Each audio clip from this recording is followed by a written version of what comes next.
Hello dear student, आज discuss कर रहे हैं सीबीएसई पेपर। सीबीएसई का जो फिजिक्स का पेपर हुआ है, पेपर कोड है 55/2/3 एंड सेट 3। ठीक है बेटा, इसमें ही क्वेश्चन जो थे मैक्सिमम बहुत सारे स्टूडेंट को डाउट थे तो उन्हीं को अपन डिस्कस करते हैं।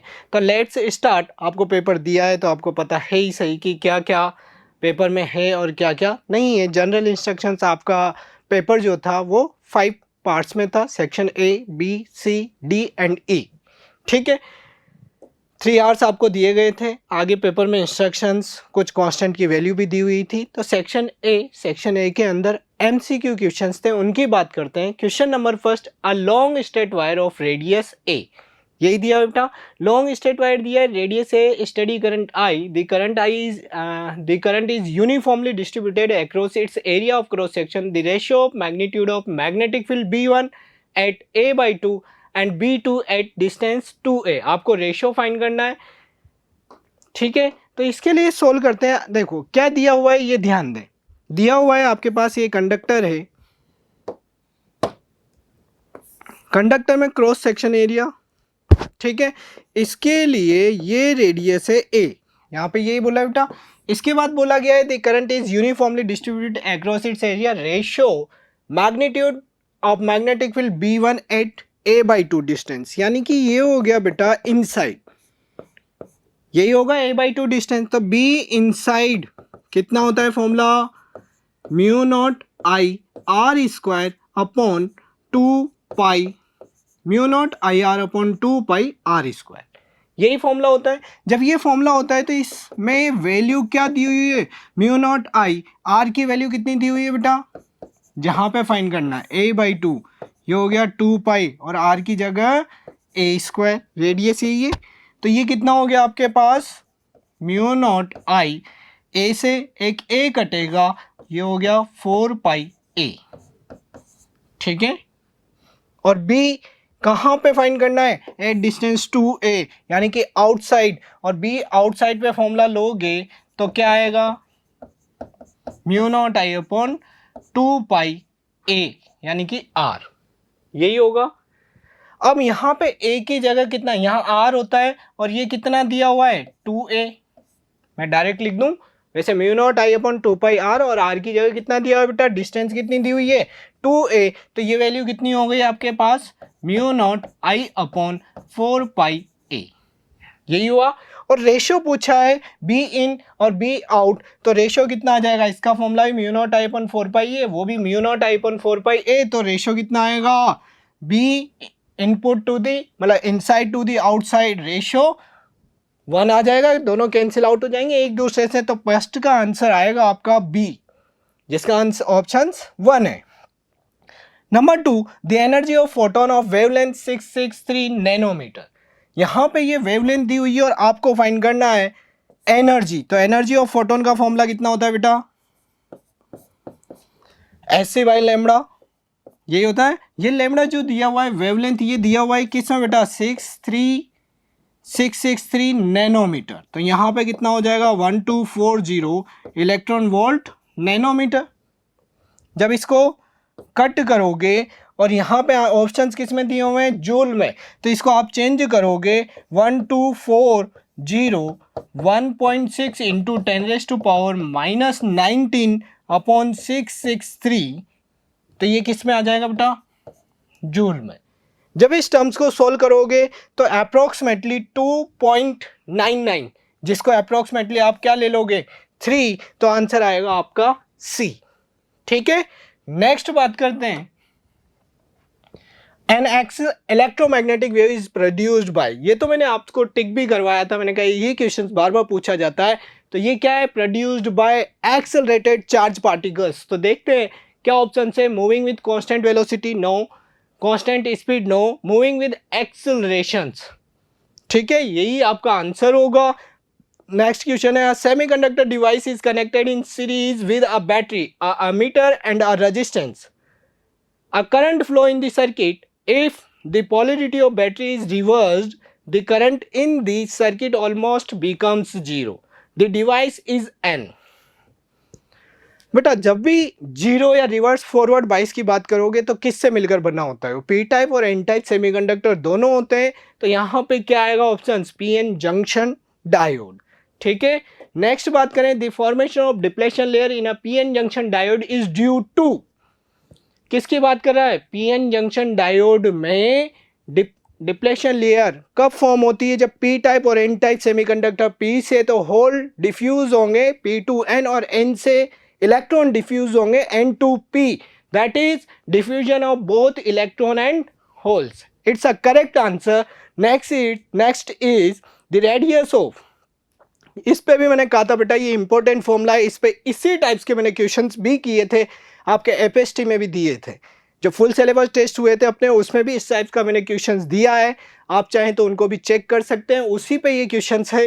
तो 80% पेपर जो हमने आपको दिए हैं एफएसटीज, बीच में अपन ने सीटीपीटीज, तो उन्हीं से पेपर आया है आपका। तो आप यहाँ पे चेक कर सकते हैं इसको। इसके लिए क्या फॉर्मूला लगेगा आपको पता है? R is directly proportional to A की पावर 1/3। तो यहाँ से R1 अपॉन, इसके लिए तो R दिया है तो इसे R ही रख लें फर्स्ट के लिए, और सेकंड अपन बात कर सकते हैं, सेकंड इज R2।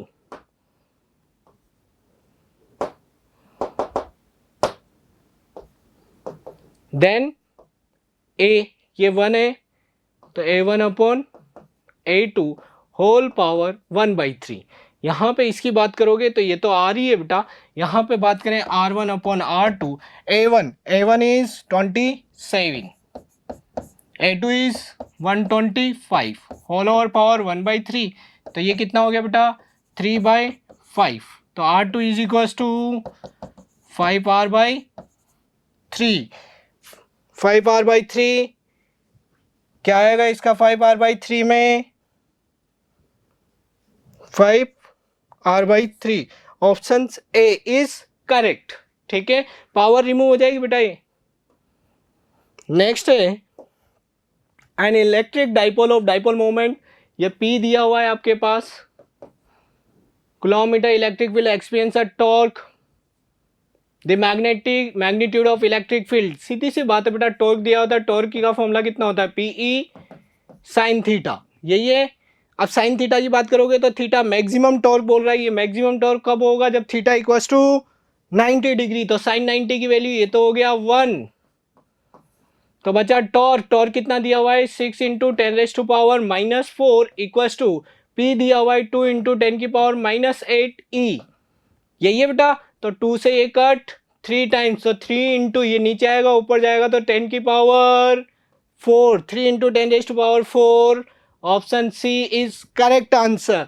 नेक्स्ट है, in an intrinsic semiconductor the number of density of hole and if the number of density of intrinsic carriers the number of density of electrons, इसमें एक ही फॉर्मूला यूज होता है जब whole और density intrinsic की दी हुई, तो क्या आता है बेटा formula? Ni square equals to Ne into NH। आपको निकालना है number of density of electron, that is Ne, that Ni square upon NH। Ni square number of intrinsic 1.2 into 10⁻15 whole square divide by NH 4 into 10⁻20,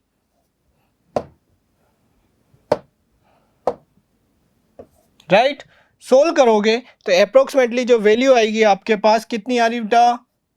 solve करो, 1.44 into 10⁻30 to the 4 into 10⁻20, that is 4, 0.122 into 10⁻, कितना हो जाएगा ऊपर गया तो 10, यानी कि 0.36, 3.6 into 10⁻9, यही आ रहा बेटा। 10⁻10 बचेगा, एक जीरो इधर लोगे तो आपके answer C is correct answer. Next है आपके पास, a point charge q naught is moving along a circular path of radius a. ध्यान रखें इसने क्या बोला है, एक पॉइंट चार्ज है क्यू नॉट जो रेडियस ए पे मूव कर रहा है सर्कुलर पाथ में एंड पॉइंट चार्ज की minus q naught at the centre of circle and minus q is placed at the centre, the kinetic energy of Q not. Kinetic energy find करनी है आपको। कैसे find करोगे यहाँ पे kinetic energy? Kinetic energy का formula क्या होता है बेटा? Half of mv square. ठीक है, बट मैंने ये बोला था बेटा इस टाइप के क्वेश्चन में जब भी सर्कुलर पाथ को ट्रेवल्ड करता है कोई भी चार्ज पार्टिकल या कोई भी ऑब्जेक्ट, तो उसमें always two force are balanced. Electric field की बात करते हो तो electric force are balanced, magnetic field की बात करते हो तो centripetal and magnetic force are balanced, normal condition लेते हो तो centripetal and centrifugal force are balanced. तो यहाँ कौन कौन से फोर्स बैलेंस्ड होंगे? Electric force and centripetal force.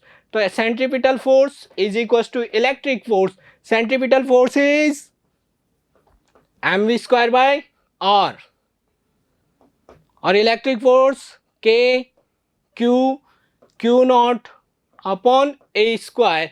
तो ये कितना हो जाएगा? r की जगह mv स्क्वायर अपॉन r होता है तो मैं a ले लूँ बेटा यहाँ पे? अरे ले सकते हैं क्योंकि रेडियस की बात कर रहे हैं और यहाँ पे रेडियस कितनी दी हुई है? a। तो ये mv स्क्वायर, तो यहाँ से ये कट, तो mv स्क्वायर की वैल्यू कितनी आ गई आपके पास? ये mv स्क्वायर 2 ऐसा का ऐसा ही है बेटा, k क्यू अपॉन a।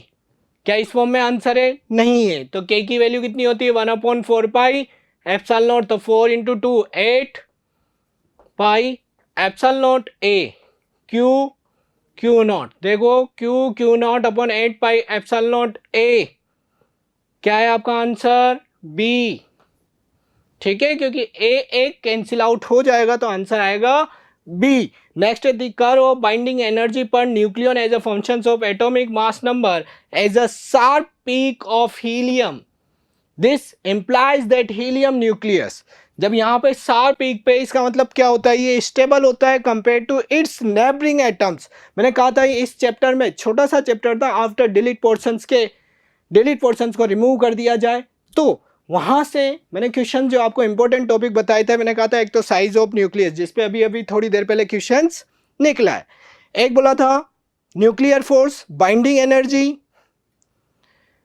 और मास डिफेक्ट, तो उन्हीं में से क्वेश्चन है, और एक बोला था न्यूक्लियर रिएक्शंस। जितने भी टॉपिक बताए थे उन सबसे क्वेश्चन से बेटा यहाँ पे यही क्वेश्चन क्या आएगा? More stable nucleus its neighbours. Next बात करें, the current in a device varies with T as I is equal to 60, I milliampere में दिया हुआ है, T is in second, the amount of charge that passes through the device during T equal to 0 second to T equal to 3 second is. क्या निकालना है आपके पास? निकालना है अमाउंट ऑफ चार्ज और करंट दिया हुआ है। तो आपके दिमाग पे एक ही बात बार बार चल रही होगी, I is equal to D Q upon D T. तो यहां से कितना हो गया? D Q is equal to I D T, और आई की वैल्यू कितनी दी हुई है बेटा? 6t dt। यहां से इंटीग्रेशन कर दें अपन तो डी क्यू का तो क्यू हो गया, और लिमिट कहां से कहां तक बेटा? 0 to 3, तो ये 6 बार आ गया, t का कितना हो गया? t स्क्वायर बाई 2, यही होगा।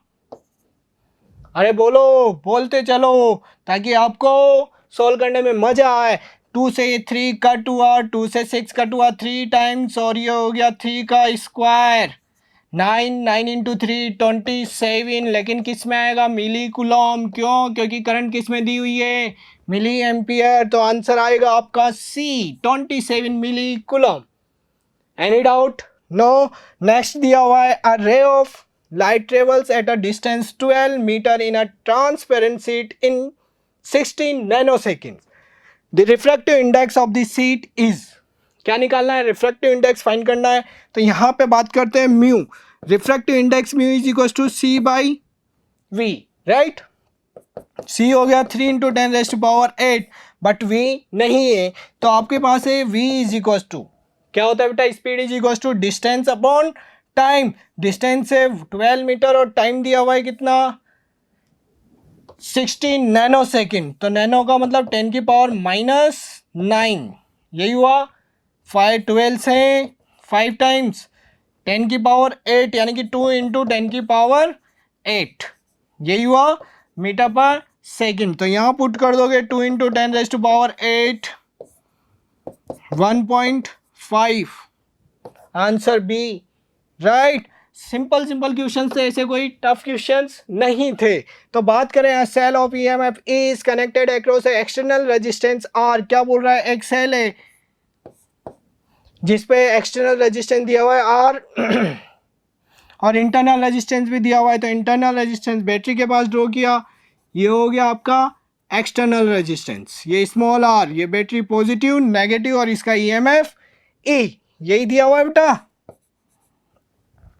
बात करते हैं potential difference across the electrodes of cell is V and the internal resistance is R of this cell. अब यहाँ पे बात करते हैं जो the potential difference across the electrodes of the cell drop V।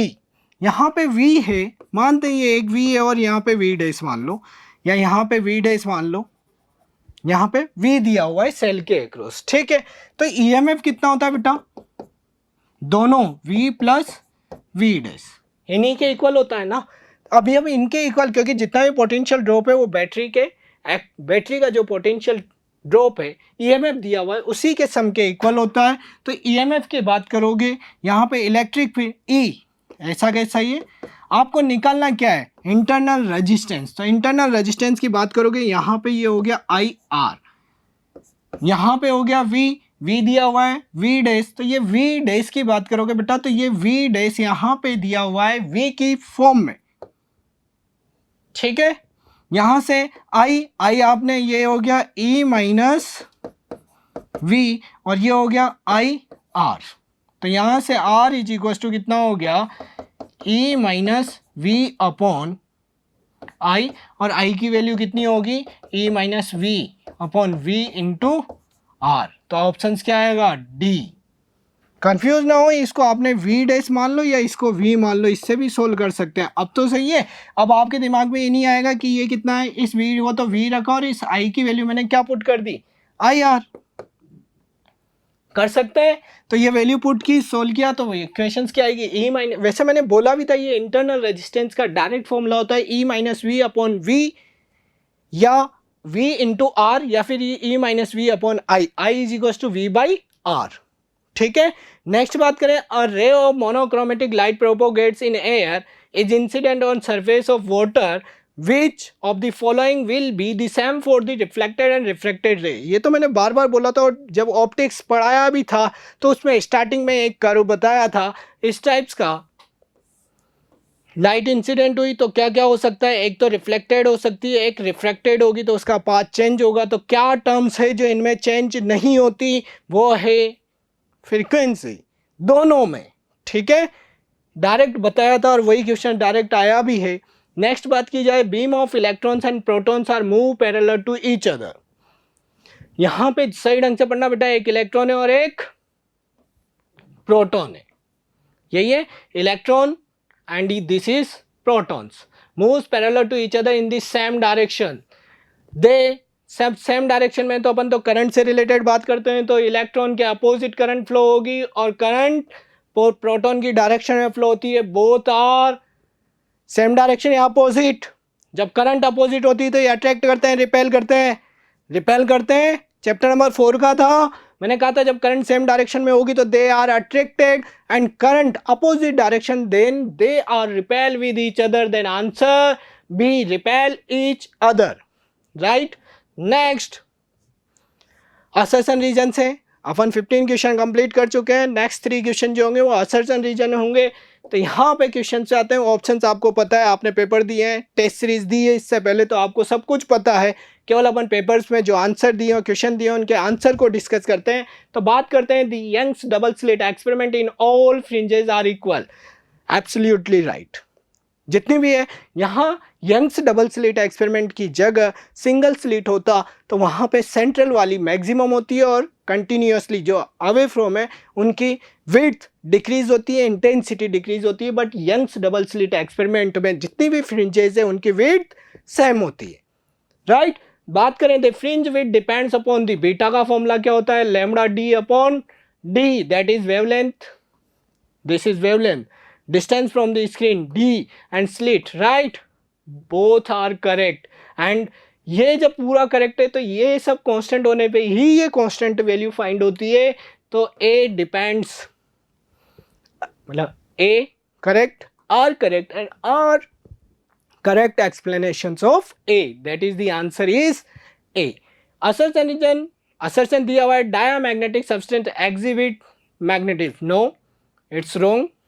जब फर्स्ट ही रॉन्ग है तो बेटा, जब मैंने पहले ही कहा था कि फर्स्ट रॉन्ग है, is true and reason is false, यहाँ पे ए इज फॉल्स का केवल एक ही ऑप्शन से, तो आंसर क्या आ जाएगा? D, right. नेक्स्ट बात करें, work done is moving in a charge around a closed path, electric field is always zero, right. जब भी क्लोज पाथ में मूव करेगा इलेक्ट्रिक फील्ड जीरो लेके चलते हैं, पर वर्क डन कितना होगा? Zero, right. सर्कुलर पाथ में रिवॉल्व करेगा तो वर्क डन जीरो। और क्यों होता है? क्योंकि ये कंजर्वेटिव नेचर को फॉलो करते हैं, तो सेकंड ऑप्शन यही दिया है, कंजर्वेटिव फोर्स। कंजर्वेटिव फोर्स है तो ये इसका करेक्ट एक्सप्लेनेशन है, तो अगेन आंसर ए, राइट। यहां पे आके अपन सेक्शन ए को कंप्लीट कर चुके हैं। सेक्शन बी की बात करेंगे। सेक्शन बी जो है 2 मार्क्स का है, यानी कि थ्योरेटिकल क्वेश्चन है, जिसमें आंसर आपको मैक्सिमम 3 लाइन्स या 4 लाइन्स में कंप्लीट करने होते हैं। डायरेक्ट कॉन्सेप्चुअल क्वेश्चंस होते हैं। Question number 19, what happens to the interference pattern when 2 coherent sources are infinitely close. आपने 2 कोहेरेंट सोर्स को बिल्कुल इन्फिनेटली, बिल्कुल पास पास में रखा है, यही बोल रहा है इन्फिनेटली क्लोज। जब इन्फिनेटली क्लोज रख दोगे तो उससे क्या हो जाएगा? Beta small, beta equals to lambda D upon D, ये बिल्कुल क्लोज हो गया, यानी कि ये डिक्रीज हो गया, तो यहाँ पे बीटा क्या हो जाएगा? इंक्रीज। जब बीटा इंक्रीज होगा, ये बिल्कुल पास पास में है, तो बीटा बहुत ज़्यादा होगा, यानी कि फ्रिंज विड्थ लार्ज होगी। तो जहाँ स्क्रीन है, स्क्रीन पे एक ही स्लिट जो है आपकी फ्रिंज विड्थ एक ही दिखाई देगी, यानी कि कोहेरेंट जो आपका फ्रिंज पैटर्न है कैन नॉट बी डिटेक्टेड। आपको डिफरेंट फ्रिंजेस फाइंड होती है, नहीं होगी, केवल एक ही फ्रिंज लार्ज फाइंड होगी। सिंगल फ्रिंज में ऑक्यूपाई होल स्क्रीन, बस इतना सा लिखना होता था, इतना लिखना है और लिख दोगे pattern can not be detected.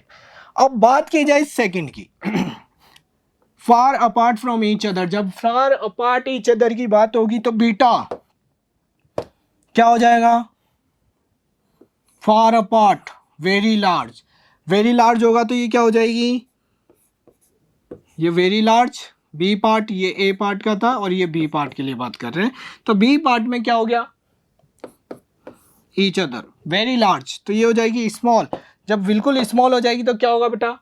आप उनको वापस सेपरेट नहीं कर सकते हो, एक दूसरे में मिक्सिंग पाएगी, यानी कि रिसॉल्व नहीं कर सकते, अलग अलग डिफाइन नहीं कर सकते। तो again coherent separation not detected, that is the patterns also not detected, right. क्योंकि वो बिल्कुल नियरेस्ट होगी, क्लोजेस्ट होगी, आप उनको अलग अलग सेपरेट कर ही नहीं सकते। तो दोनों केस में पैटर्न जो है fringe patterns you don't find, right. Next question is what mean by ionisation energy. ये तो सिंपल सी बात थी बेटा, आयोनाइजेशन एनर्जी आपको पता है क्या होती है? आयोनाइजेशन एनर्जी इलेक्ट्रॉन्स को अपनी ऑर्बिट से नॉकआउट करके इन्फिनिट तक ले जाने के लिए जितनी एनर्जी की रिक्वायरमेंट है, उसी को क्या नाम देते हैं? Ionisation energy. The energy required to knock out the electron from its orbit, right. फिर बात करें what right its value of hydrogen atom. Hydrogen atom की बात करोगे तो कहाँ से कहाँ ले जाओगे? फर्स्ट ऑर्बिट टू इन्फिनिट, तो क्या हो जाएगा आयोनाइजेशन एनर्जी? ई इन्फिनिट पे लेके गए हो -E1, और ई इन्फिनिट पे एनर्जी कितनी होती है? 0, और फर्स्ट ऑर्बिट में कितनी होती है? -13.6 इलेक्ट्रॉन वोल्ट। दैट इज आपका आंसर आया 13.6 इलेक्ट्रॉन वोल्ट। किसी को कोई डाउट नहीं होना चाहिए, डायरेक्ट फॉर्मूला है। मैंने इस टाइप का तो अपन ने एग्जाम्पल में लिखा था इसकी डेफिनेशन, और इसका जो एग्जाम्पल था वो यही था जो डायरेक्ट पूछा गया है। नेक्स्ट बात की जाए इसी में और वाले पार्ट की, तो क्या दिया हुआ है और वाले पार्ट में? Define the term mass defect. ये भी डायरेक्ट बोला था, मैंने कहा था अभी थोड़ी देर पहले बोला था बेटा कि इंपॉर्टेंट टॉपिक्स न्यूक्लियाई में जो बताए थे वो सभी आए हैं। मास डिफेक्ट आया है, साइज ऑफ न्यूक्लियस आया है, इसके बाद में अभी फ्यूजन और फिजन की बात की जाएगी, वो भी आए हैं। तो लगभग जो सारे इंपॉर्टेंट क्वेश्चन मैंने बताए थे वो सभी आपके क्वेश्चन पेपर में आए हैं। यदि आप इंपॉर्टेंट क्वेश्चन भी करके जाते तो आपका 85-90% पेपर ईजीली सोल्व हो जाता, राइट। नेक्स्ट बात की जाए मास डिफेक्ट। मास डिफेक्ट की बात करोगे तो मास डिफेक्ट क्या है, मैंने एग्जांपल भी दिया था कि 2 पर्सन्स या 2 चाइल्ड जो गांव में रहते हैं, घर आ यहाँ कोटा में आके पढ़ाई करते हैं, तो 100 इसका रेंट है, 100 इसका रेंट है, ऐसा कुछ बताया भी था, आपको याद हो तो। ठीक है, एक पप्पू था, एक नंदू था।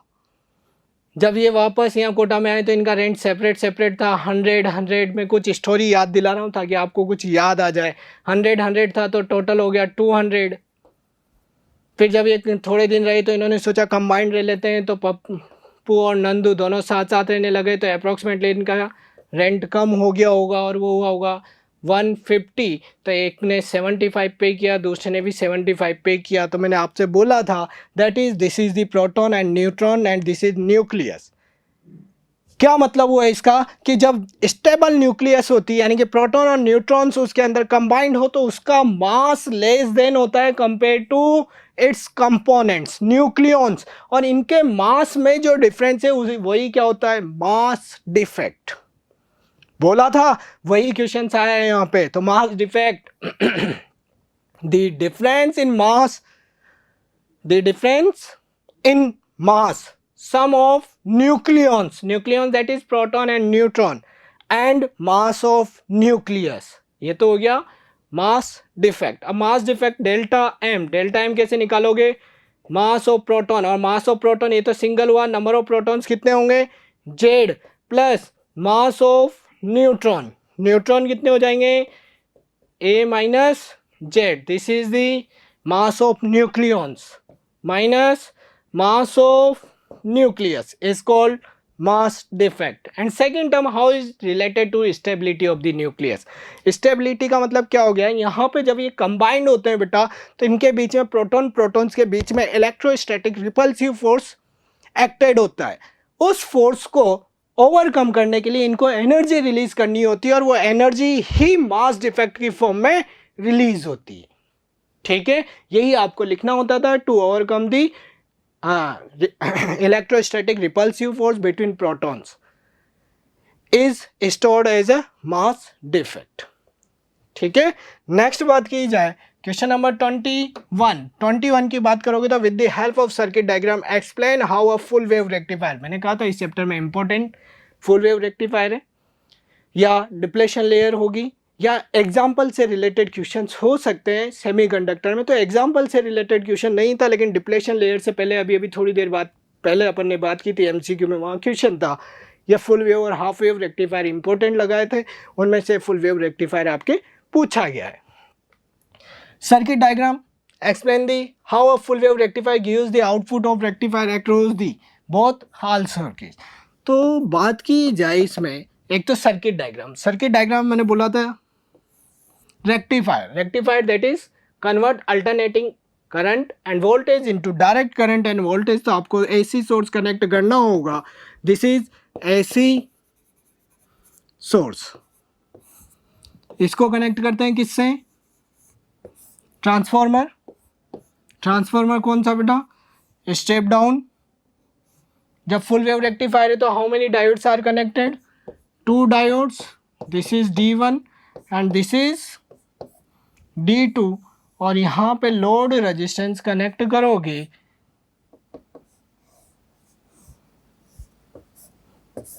दिस इज अर्थिंग, राइट, या RL डायोड D2,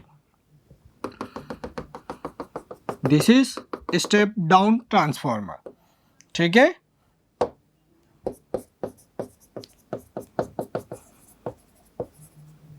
अब बात ये आएगी, ये प्राइमरी कॉइल है, ये सेकेंडरी कॉइल्स है, number of turns primary coil, number of turns in secondary coils. तो स्टार्टिंग में तो इससे रिलेटेड थ्योरी लिखनी होती है कि AC source is connected to the primary coils of the transformer and secondary coil is connected with diode D1 and D2 and load resistance is connected to the secondary circuit.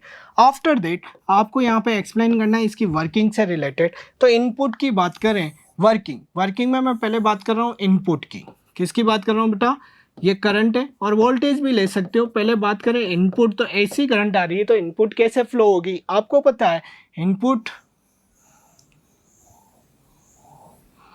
ऐसे ही जाएगी, अब मैं बताता हूँ आउटपुट कर्व। इसके लिए output curve बनाता हूँ तो मैं यहाँ पे लाइन ड्रॉ कर लेता हूँ कि किस किस सर्किल में आउटपुट फाइंड होगा या नहीं होगा।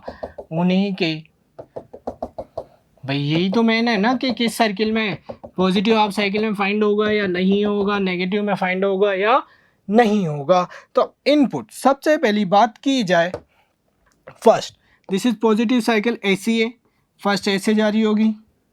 This is the forward bias. Diode D1 is in forward bias and D2 is reverse bias. So current is allowed to pass from diode D1. ये लोड रेजिस्टेंस में यहाँ से इधर जाएगी नहीं, इससे फ्लो होगी, सर्किट कंप्लीट। तो आपको आउटपुट फाउंड होगा किसके थ्रू, ड्यू टू D1 होगा। ये ग्राफ आपका आउटपुट का चल रहा है। अब नेगेटिव हाफ साइकिल होगी तो ये पॉजिटिव, इधर से करंट फ्लो होगी। At this time diode D2 is in forward bias but D1 is in reverse bias, so output is find by the diode D2, क्योंकि सर्किट कंप्लीट हो गया यहाँ पे अगेन। ठीक, अगेन वापस D1, again D2, D1, D2, D। Any doubt? बस ये लिखना था आपको, ठीक है। मैंने बोला भी था इंपॉर्टेंट है बेटा, ये या तो हाफ वेव या फुल वेव में से एक आएगा, तो फुल वेव आपके पेपर में क्वेश्चंस है। नेक्स्ट, और मैंने जैसे ही पेपर से जस्ट अभी बात की थोड़ी देर पहले ही बच्चों से, तो उन्होंने कहा कि सर हमारा पेपर बहुत अच्छा हुआ है। बस अच्छा होने का रीज़न यही है कि आपको जो क्वेश्चन बताए गए, सॉल्व करवाए गए, जो पैटर्न, जिस पैटर्न से आपको पढ़ाया गया है वो सब आपको पेपर में मिला। तो बच्चों को कॉन्फिडेंस है, वो कह रहे हैं कि नहीं सर हमारे मार्क्स 90 अबव या 95 अबव आएंगे। देखते हैं next question. Draw energy band diagram for a N type and P type semiconductor at T = 0 kelvin. Example तो नहीं था लेकिन उनसे रिलेटेड ये एनर्जी बैंड डायग्राम था। एनर्जी बैंड डायग्राम में दो पार्ट्स में डिवाइड कर देता हूँ। एक तो होगा आपके पास ये है डोनर एनर्जी लेवल, मैं दोबारा से ड्रॉ कर देता हूँ, वो तो एक 3D डायग्राम था, मैंने आपको बताया था। एक तो हो गया कंडक्शन बैंड, ठीक, एक होगा वैलेंस बैंड, और इनके बीच में एनर्जी गैप Eg, यही है। तो देखो बेटा 0 केल्विन टेम्परेचर से या above T = greater than 0 kelvin temperature. तो यहाँ पे बात की जाए, पहले किसकी बात करें, N type semiconductor. N type semiconductor की बात करोगे तो एन टाइप सेमीकंडक्टर में क्या होगा, नंबर ऑफ इलेक्ट्रॉन्स जो होंगे वो ज़्यादा होते हैं। तो इनके लिए मैंने कहा था एक एनर्जी लेवल्स होगी जिसमें कौन होंगे, फ्री इलेक्ट्रॉन्स जो इजीली जंप कर जाते हैं कंडक्शन बैंड में। तो ये कौन सी लेवल होती है, डोनर एनर्जी लेवल्स, ठीक है। और बात करोगे एन टाइप के बाद पी टाइप, तो पी टाइप में क्या होगा बेटा, ये हो गया कंडक्शन बैंड अगेन, ये हो गया आपका वैलेंस बैंड, इनके बीच में energy gap again Eg। Difference इतना सा होगा, यहाँ पे एक एनर्जी लेवल्स होगी, वो क्या होगी, यहाँ पे तो थे इलेक्ट्रॉन्स, यहाँ होंगे क्या, होल्स, और होल्स जो है वो क्या करेंगे, इलेक्ट्रॉन गेन करेंगे। तो इसमें इस लेवल को क्या नाम देते हैं, एक्सेप्टर लेवल, क्योंकि ये इलेक्ट्रॉन्स गेन करते हैं।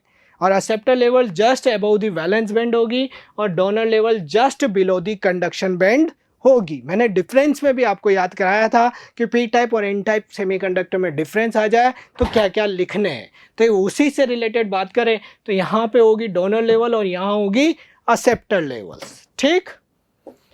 नेक्स्ट बात करें, दिया हुआ है एक पावर, यहाँ से मैंने कहा था लेंस से रिलेटेड या लेंस मेकर फॉर्मूले पे न्यूमेरिकल होंगे, या इस टाइप्स के अपन ने न्यूमेरिकल किए थे। एक मीडियम से दूसरे मीडियम में जब ट्रांसफ़र करते हैं, एक मीडियम दिया हुआ है, अनदर मीडियम की बात की जाए तो उसी पे ये क्वेश्चन है। दिया हुआ है power of thin lens is +5D, power दी हुई है +5D, right. When it is immersed in a liquid it behaves like a concave lens of focal length.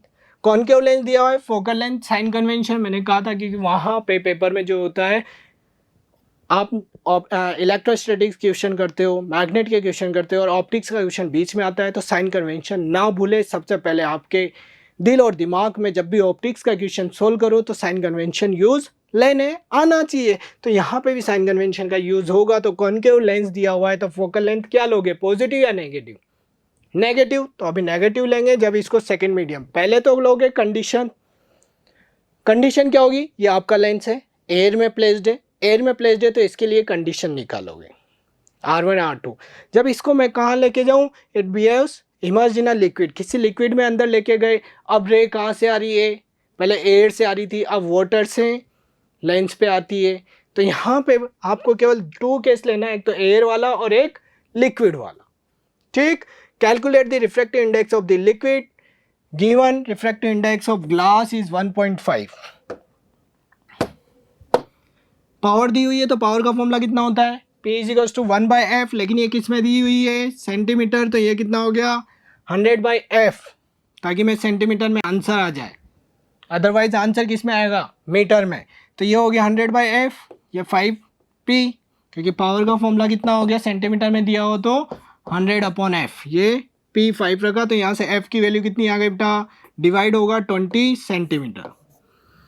General air की बात कर रहे हैं तो 1/f, म्यू ए ये मीडियम है, glass ji, mu G upon mu A, air की value होती है 1 -1, यानी कि फॉर्मूला था ना mu 2 upon mu 1 -1 1/r1 -1 r2, इसकी वैल्यू हो गई 20, तो ये 1.5 दिया है इन -1 1/r1 -1/r2 0.5, ये 0.5 होगा, डिवाइड होगा तो 0.5 यानी कि 10 कट गया तो 1/10, ये हो गई R1 और R2 की वैल्यू। सेकंड केस, इसको कहाँ प्लेस्ड कर दिया गया, वाटर में, और कौन सेकंड लेंस की तरह बिहेव कर रहा है, कॉनकेव, तो कॉनकेव की focal length is negative, F is equal to -100 centimetre दिया हुआ है। और लिक्विड के लिए क्या लोगे, mu G upon mu L, L का मतलब वहाँ पे लिक्विड दिया हुआ है, ठीक, और इसी का रिफ्रैक्टिव इंडेक्स निकालना है, म्यू एल की वैल्यू।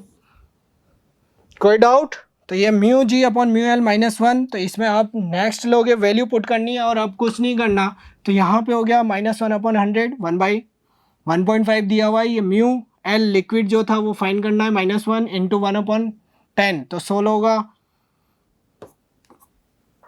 ठीक, ये 1 इधर गया तो प्लस हो गया, सोल्व कर दो अब, तो म्यू इज इक्वल टू, आप सोल्व करोगे तो आपके पास आंसर आ जाएगा 1.67।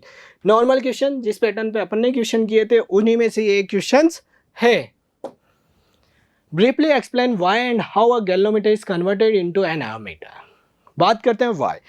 व्हाई का मतलब हो गया कि क्यों कन्वर्ट करते हैं। तो गैल्वेनोमीटर की बात की जाए तो ये स्मॉल अमाउंट ऑफ करंट भी मेजर करता है ना, डेफिनेशन ये लिखते हैं, एक तो डायरेक्शन ऑफ करंट शो करता है और स्मॉल अमाउंट ऑफ करंट भी मेजर करता है। तो for small amount of current measuring we convert the galvanometer into ammeter, right? And it has the low resistance also because ammeter has low resistance। फिर इसके बाद how, तो how की बात करें तो मैंने आपको बताया भी था, इसके पैरेलल में, गैल्वेनोमीटर के पैरेलल में एक very low resistance which is known as shunt connect कर दोगे तो ये किस में क्या बन जाएगा, अरे क्या आमीटर, आमीटर की बात कर रहे हैं ना, आमीटर, तो क्या करोगे, ये गैल्वेनोमीटर, राइट, इस गैल्वेनोमीटर के पैरेलल आपको एक रेजिस्टेंस कनेक्ट करना था और उस रेजिस्टेंस को क्या नाम दोगे, S, S is shunt, shunt is very low resistance, ठीक है। तो यहाँ क्या लिख दोगे, how, by connecting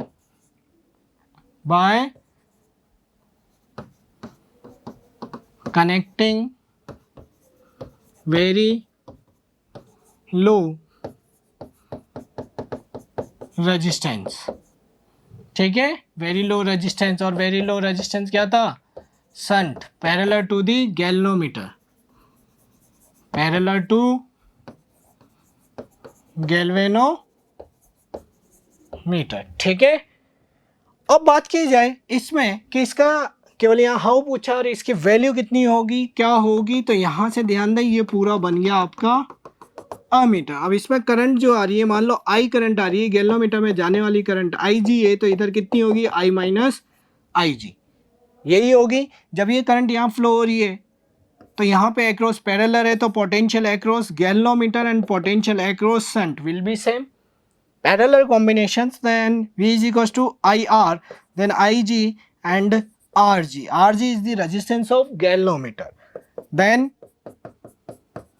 I minus IG into S, then S is IG, RG, I minus IG, यही होगा. This is the value of shunt. यहाँ पे अमीटर की रेजिस्टेंस भी फाइंड कर सकते हो. तो पैरेलल है तो 1/R है, 1/RG प्लस 1/S.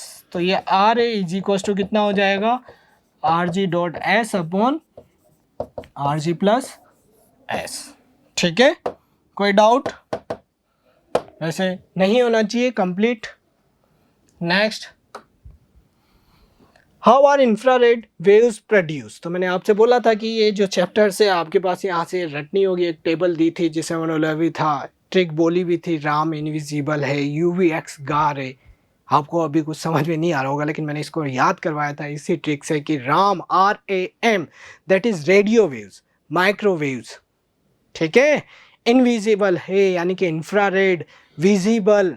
कुछ याद आया? तो वहीं से रिलेटेड है कि इस टेबल में से आपको क्या क्या याद करना है. यूजेज याद करने थे, फ्रीक्वेंसी की रेंज याद करनी थी, वेवलेंथ मैंने कहा था nu is equal to C by lambda से फाइंड कर सकते हो. तो वहीं से क्वेश्चन है how are the infrared waves are produced and write these waves refer to as heat waves and two uses. तो फर्स्ट बात की जाए infrared waves produced. How to produce infrared? By, क्या बोला था मैंने, vibrations of atom and molecules. किसके through produce होती है?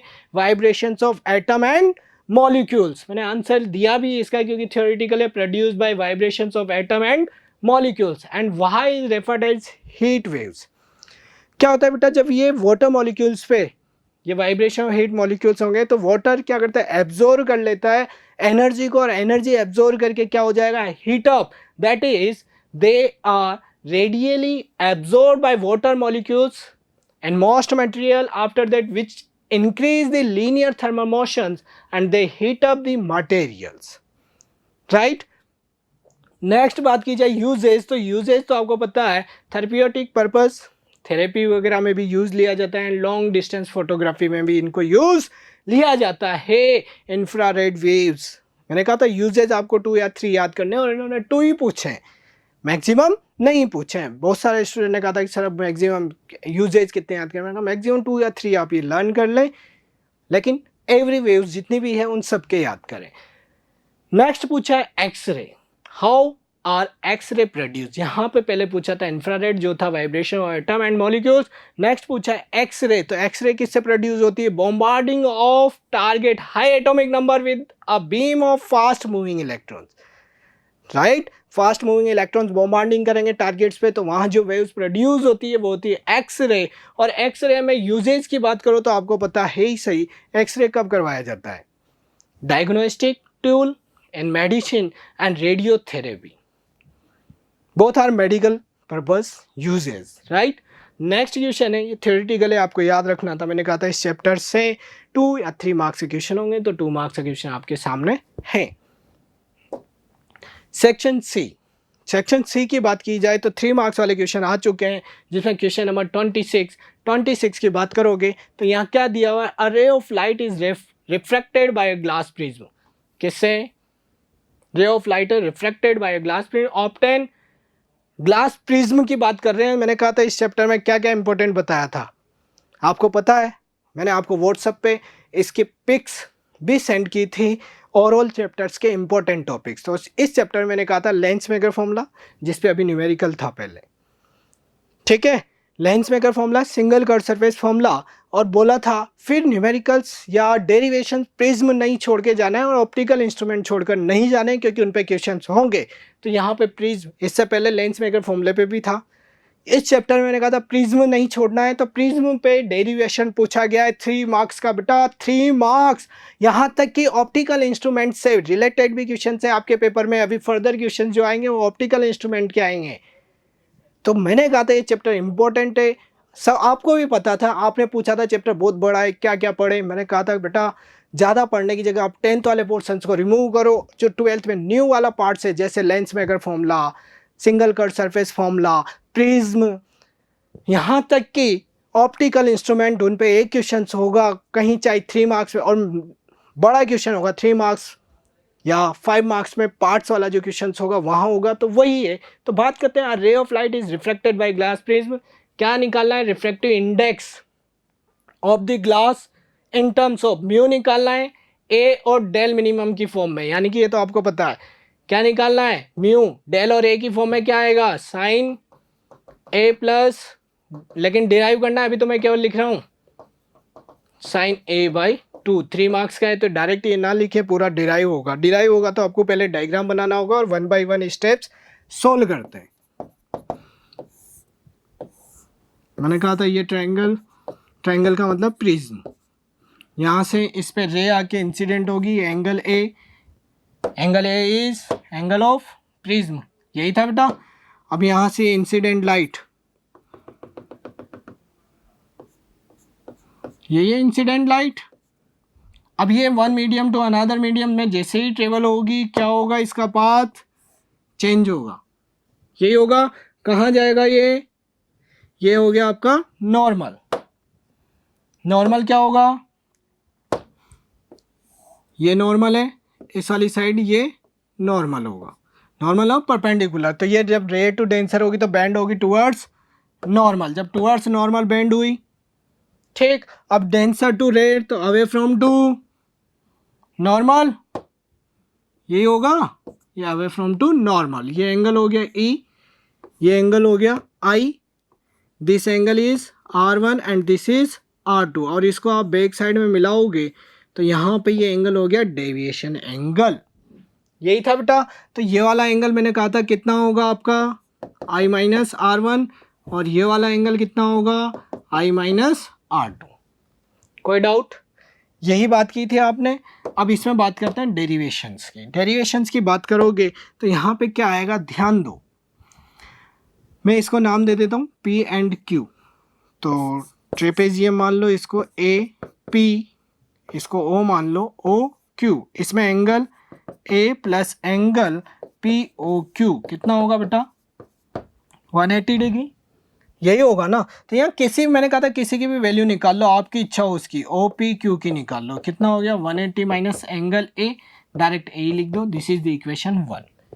अब बात करते हो आप इस वाले ट्रायंगल में, in triangle P O Q, इस पी ओ क्यू की बात करोगे तो क्या आएगा बेटा, इसमें एंगल R1 लिख दूँ direct, R1 plus R2 plus angle P O Q equals to 180 डिग्री। जब ये एंगल पी ओ क्यू की वैल्यू पुट कर दोगे बेटा तो ये कितना हो गया, R1 plus R2 plus angle P O Q की value 180 minus A equals to 180। तो यहाँ से 180 कैंसिल आउट हुआ, that is R1 plus R2 equals to A, this is the angle, equation number 2। किसी को डाउट, नो। नेक्स्ट बात की जाए, यहाँ से अब बात कर रहे हैं अपन डेल, इसको कुछ नाम दे दूं, यहाँ पे टी नाम दे देता हूँ। तो in triangle T P Q, इसमें क्या होगा बेटा, exterior angle is the sum of interior and opposite angles, that is I plus R1 और ई माइनस R2।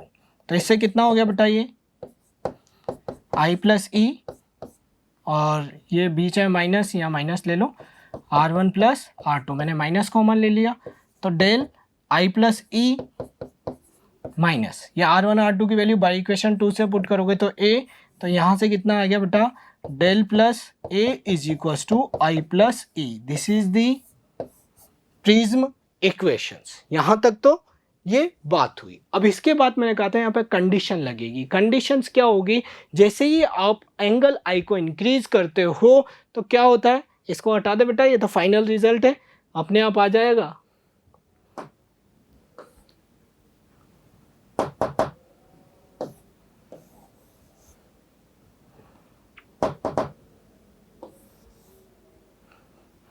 इरेजर आ जाओ भाई, इरेजर।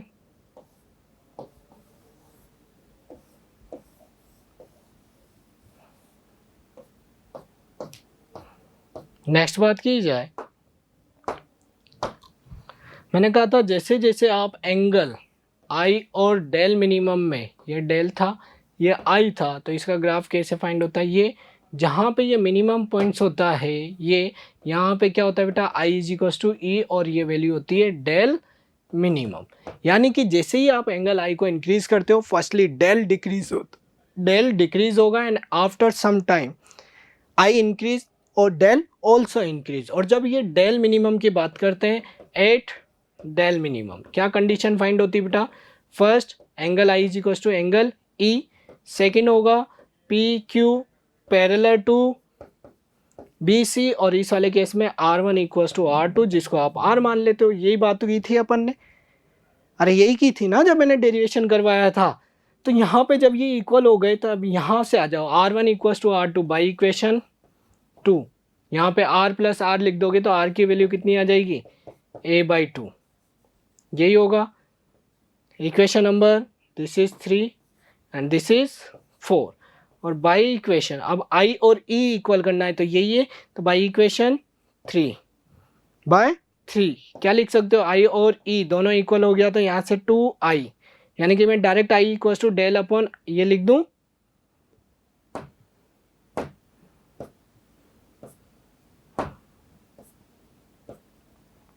क्या लिख सकते हो बेटा, I is equals to A plus del minimum upon 2, यही होगा। अब स्टेन्स लो यूज लो, यूजिंग स्टेन्स लो तो कितना होगा, μ1 sine i equals to μ2 sine r. तो यहाँ से μ1 का मतलब एयर के लिए तो 1 हो गया, तो ये साइन आई और ये हो गया μ2 कितना हो गया तो ये कितना हो गया बेटा, sine I upon sine R. Mu is refractive index of the prism, तो यहाँ से वैल्यू पुट कर दो, आपका फाइनल आंसर आ गया साइन आई की वैल्यू कितनी है, A plus del minimum upon 2 और sine A/2, this is the final answer. Any doubt, ये डेरिवेशंस करना था आपको कंप्लीट, 3 मार्क्स का क्वेश्चन है इसलिए every steps you will explain completely, right, don't use any shortcuts. After you use the shortcuts, then examiner also use the shortcut 3 marks, then he will given only 1 and 1/2 marks, yeah, approximately half marks if you write the direct formula. Next question is distinguish between the nuclear fission and fusions। इसके बीच में मैंने आपसे कहा ही था कि fusion और fusion में आप डिफरेंस याद करें। तो फ्यूजन क्या होता है बेटा, फ्यूजन होता है एक heavy nucleus break down into smaller nuclei, right, ये तो फर्स्ट फ्यूजन हो गया। और उसके बाद करोगे तो 2 and more smaller nuclei combined with each other and form a heavy nucleus, यही था। डिफरेंस की बात करें 1 तो ये हो गया, सेकंड की बात करें इसमें जो न्यूट्रॉन आके इम्पैक्ट होता है तो स्टार्टिंग इसकी कहाँ से होती है, बाय न्यूट्रॉन, और उसकी बात करोगे तो उसमें कौन ऐड होते हैं, प्रोटॉन्स। तो ऐसे इसके मैंने थियोरेटिकल है इसलिए इसके आंसर लिए हुए भी हैं। Difference between nuclear fusion and fusion next slide में इसकी पूरी आपके पास थ्योरी दी हुई है। Heavy nucleus excited splits into smaller nuclei, और यहाँ पे lighter nuclei fuse together form a heavier nucleus. बात करें कंडीशन फॉर, यहाँ high temperature and pressure not necessary, but in fusion high pressure and temperature are will be required. Neutrons are link particle, protons are link particles. It is a quick process, several steps, क्योंकि वहाँ पे आपने देखा है 4 steps में वो equations complete होती है। पहले हाइड्रोजन होता है, फिर उसके 3 to 4 स्टेप्स के बाद आपकी फाइनल इक्वेशन आती है 4H1 हाइड्रोजन मिलेंगे उससे कंप्लीट। वैसे एग्जांपल में मैंने इसकी इक्वेशंस भी दी हुई है। फ्यूजन की, न्यूक्लियर फ्यूजन की बात करोगे तो यूरेनियम 92 to 35 पे न्यूट्रॉन्स आके इम्पैक्ट होगा तो कौन बाहर आते हैं, बेरियम एंड क्रिप्टॉन और 3 न्यूट्रॉन्स, ये बेरियम क्रिप्टन, बेरियम 56 144, क्रिप्टॉन की बात करोगे 36 89, 3 न्यूट्रॉन्स एंड एनर्जी रिलीज होगी। और बात करोगे इसमें न्यूक्लियर फ्यूजन में तो 4 हाइड्रोजन मैंने डायरेक्ट लिखी, final equation 4 1H1 2 electrons, then helium particles and 2 neutrino 6 gamma plus 26.7 mega electron volts की फॉर्म में एनर्जी रिलीज होगी। और एग्जाम्पल में आप चाहें तो ये भी लिख सकते हैं कि इसके जो ये है वो हाइड्रोजन बॉम्ब तो कौन बनाएगा, न्यूक्लियर फ्यूजन्स, और इसकी बात करोगे तो ये 2 जगह, क्योंकि चेन रिएक्शंस की फॉर्म में बात करोगे तो कंट्रोल चेन रिएक्शंस होती है न्यूक्लियर पावर प्लांट्स में, और बॉम्ब जो है अनकंट्रोल जिसकी बात करोगे वो एटम बम, राइट। नेक्स्ट इसी में क्वेश्चन था बेटा, explain the release energy in nuclear fusion and fusion on the basis of binding energy per nucleon. Binding energy का वही क्वेश्चन है। तो बाइंडिंग एनर्जी कर्व वैसे ड्रॉ करना था, आपको पता है बाइंडिंग एनर्जी कर्व, ये इधर तो लेते हैं बाइंडिंग एनर्जी पर न्यूक्लियन और इस साइड लोगे मास नंबर, तो ये कर्व यहाँ पे m बनेगा, फिर कर्व होगा, फिर स्टेबिलिटी इक्वेशंस को शो करेगा। आपको तो इसमें फ्यूजन और फ्यूजन की बात करनी थी। तो लेस देन 30 वाले जो पार्टिकल्स होते हैं वो क्या होते हैं, अनस्टेबल। तो वो स्टेबिलिटी शो करने के लिए क्या करते हैं, एक दूसरे से कंबाइंड करते हैं, और जैसे ही वो कंबाइंड होते हैं तो एनर्जी रिलीज होती है, और कंबाइंड होंगे तो एनर्जी रिलीज होगी तो किस फॉर्म में होगी, फ्यूजन की फॉर्म में, ठीक है। यहाँ पे लिखा भी मैंने, the binding energy per nucleon is smaller for light nuclei, they are less stable. Less stable ही होंगे। When two light nuclei combine to form a heavier nucleus, the binding energy per nucleon increases. Result, increase energy and stability also increase. To gain stability, they undergo nuclear fusion. अब nuclear fusion की बात करोगे, fusion में तो ऐसे uranium वगैरह यहाँ last में आ रहे हैं, तो यहाँ से अब ही बात होगी। और इसमें भी क्या होता है, न्यूक्लियर फ्यूजन की बात करोगे तो उसमें क्या होगा बेटा, आपके पास binding energy per nuclear smaller for heavier nuclei, smaller ही है। जब स्मॉलर है तो फिर वो स्टेबिलिटी को वापस शो करने के लिए heavier nucleus is less stable, they decrease due to Coulomb's repulsive force between protons. उनके पास प्रोटॉन बहुत सारे होते हैं, लार्ज अमाउंट में होते हैं, तो रिपल्सिव फोर्स लगेगा। तो उस रिपल्सिव फोर्स को ओवरकम करने के लिए वो क्या करेंगे, एनर्जी रिलीज करते हैं। एनर्जी रिलीज करेंगे तो वो स्मॉलर पार्टिकल्स में डिवाइड होते हैं, less stable, undergoes the nuclear fusion to attain stability, right. Next बात की जाए, यहीं पे और वाला क्वेश्चन जो दिया हुआ था, how is the size of nucleus, ये डायरेक्ट इस पर न्यूमेरिकल भी था और डेरिवेशंस भी।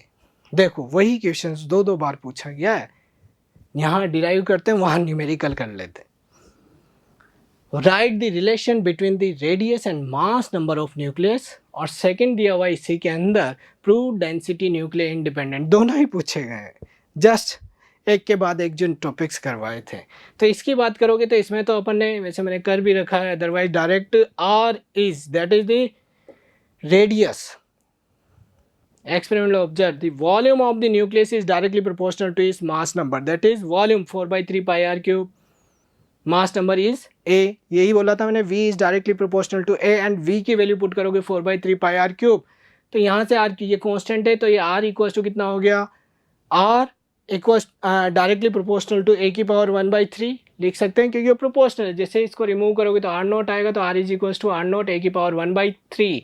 r nought is a constant which values is 1.2 into 10⁻⁻15 metre, या -15 को आपको रिमूव कर देते हो तो आप लिख देते हो fermi metre, 1.2 fermi metre. Next था मास, आपको बताना था कि वो उसकी रेडियस पे या साइज पे डिपेंड करती है या नहीं करती। तो सिंपल सी बात है, आपके पास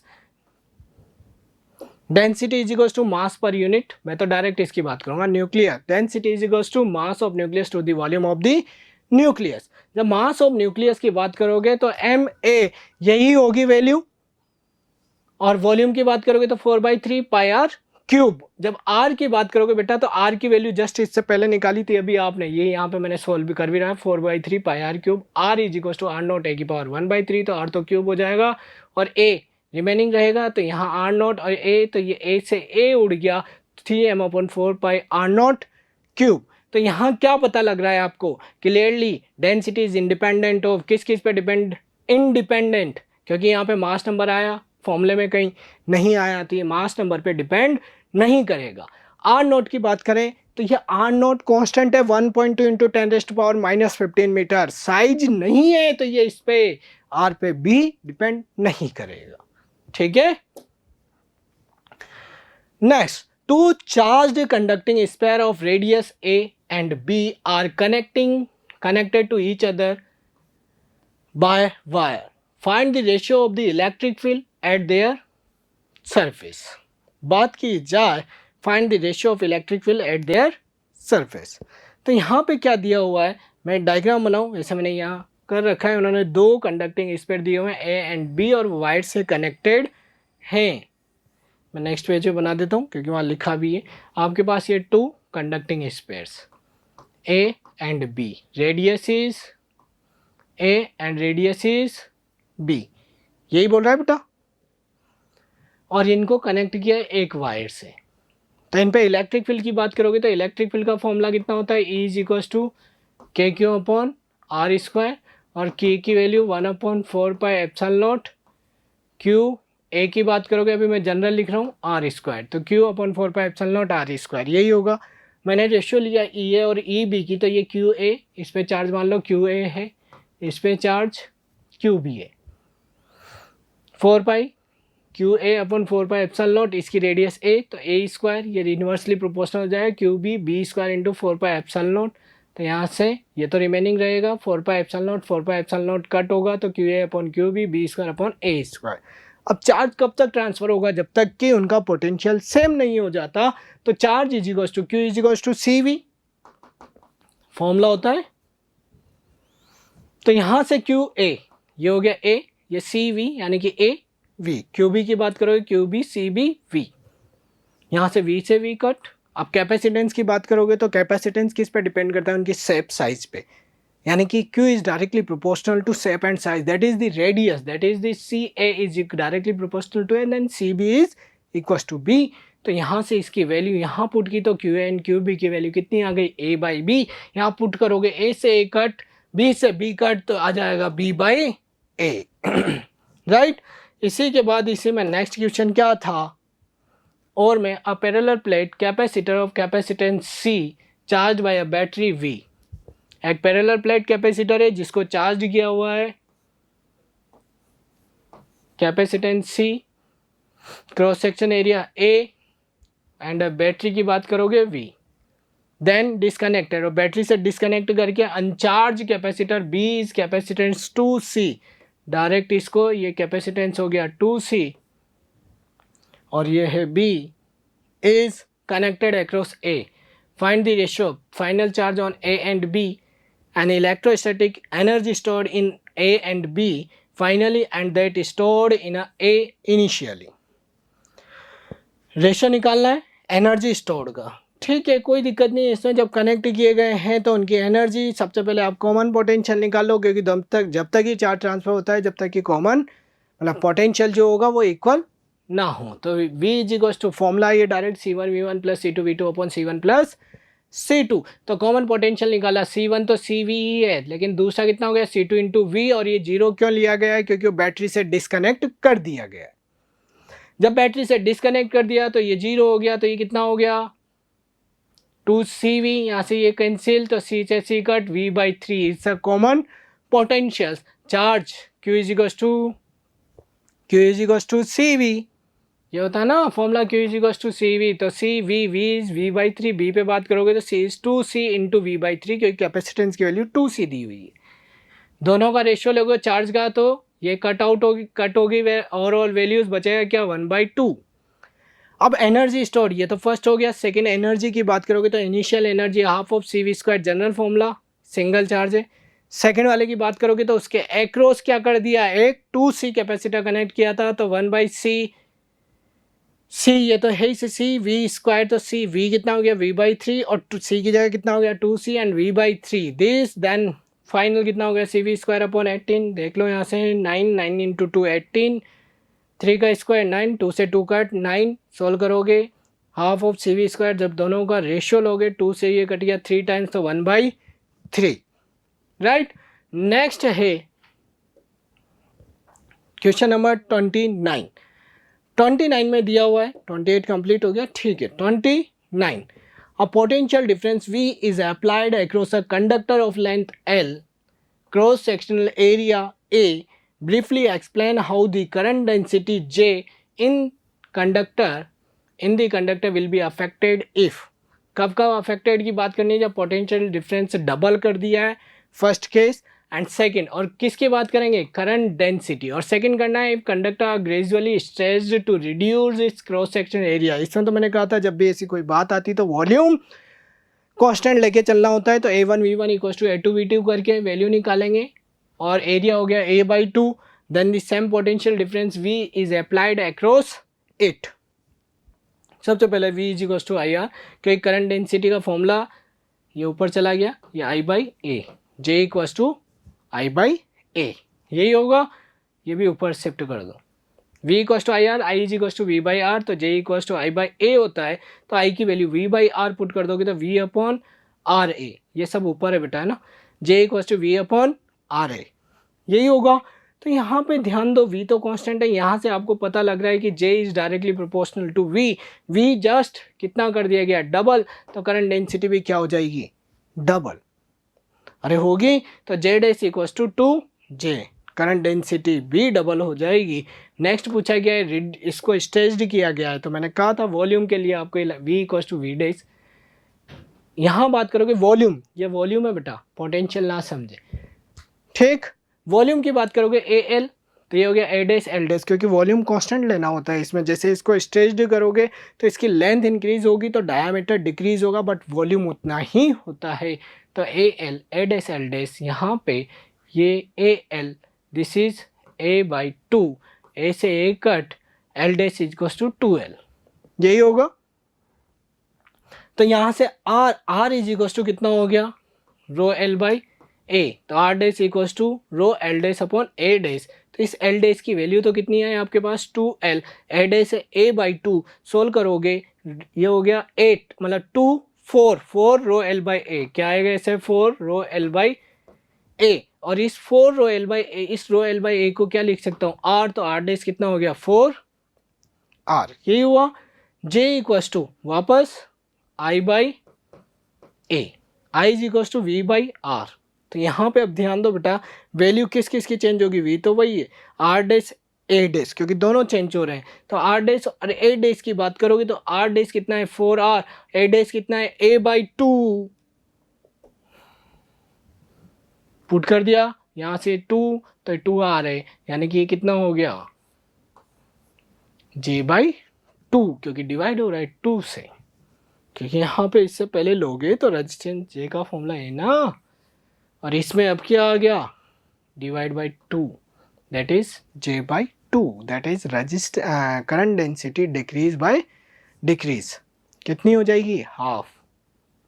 नेक्स्ट बात करें, नेक्स्ट दिया हुआ है resistance of 50 ohm, a capacitor of 25 by pi microfarad, micro का मतलब आ जाएगा 10⁻⁻⁶, ठीक है, 4/H Henry connected in series across an AC source whose voltage in volts is given by V is equals to 6, calculate net capacitance of the circuit। तो यही solve कर लेते हैं, इसी क्वेश्चंस को मैं ऊपर सोल्व कर रहा हूँ। आंसर नंबर 30, यहाँ डायरेक्ट वैल्यू पता हो गई, ये C हो गया, ये R हो गया और ये L हो गया, ठीक है, सीरीज में कनेक्टेड है, कोई दिक्कत नहीं। इसको अपन कंपेयर करेंगे किससे, V0 साइन ओमेगा टी, तो यहाँ से V0 आ गया आपके पास 70, ठीक, V0 हो गया 70 वोल्ट और ओमेगा हो गया 100 पाई रेडियन पर सेकेंड, यही होगा 100 पाई रेडियन पर सेकेंड। अब बात की जाए सबसे पहले नेट रिएक्टेंस, रिएक्टेंस का मतलब तो एक्सएल और एक्सी होता है। जो RLC सर्किट की बात करोगे तो एक्सएल अपवर्ड होता है और एक्सी डाउनवर्ड होता है। तो यहाँ पे फर्स्ट क्या आ जाएगा, रिएक्टेंस एक्सएल माइनस एक्सी। तो एक्सएल और एक्सी निकालने के लिए आपको पहले एक्सएल और एक्सी की बात करोगे तो क्या आएगा बेटा, एक्सएल ओमेगा एल, और ओमेगा की वैल्यू कितनी है, यहाँ से निकाली थी 100 पाई, एल कितना दिया हुआ है 25 बाई पाई इंटू 10⁻⁻⁶, यही है, पाई से पाई खत्म, तो 25 इंटू 0 क्या 100 ही आएगा, इंटू 10⁻⁻⁶ ओम, यही है बेटा। और एक्स से निकालोगे तो एक्स से कितना आएगा 1/ओमेगा/c, ओमेगा हो गया 100, ओमेगा 100 पाई इंटू सी, सी कितना दिया हुआ है बेटा, कुछ मिस्टेक्स हुई क्योंकि कैपेसिटर रख दिया, मिस्टेक्स हो गई, इम्प्रूव कर लो। आपने जो वैल्यू रखनी थी वो उसकी जगह ये वैल्यू रॉन्ग पुट हो गई, XC की पुट हो गई यहाँ पे वैल्यू,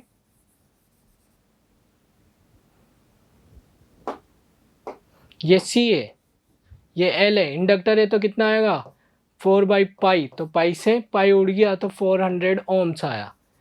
इधर की बात करोगे तो XL, ये कितना हो गया XC का मतलब C कैपेसिटेंस है, कितना हो गया 25/पाई इंटू 10⁻⁻6, पाई से पाई कैंसिल आउट, तो 2500 और ये 10⁻6 ऊपर चला गया 1 में, तो ये 10⁻6, 6 का मतलब हो गया 10⁻4/25, तो 10⁻4 का मतलब यहाँ पे 100 पुट कर दें तो 100 से 4 इंटू 4 यानी कि वापस 400 ohms, यही आया बेटा।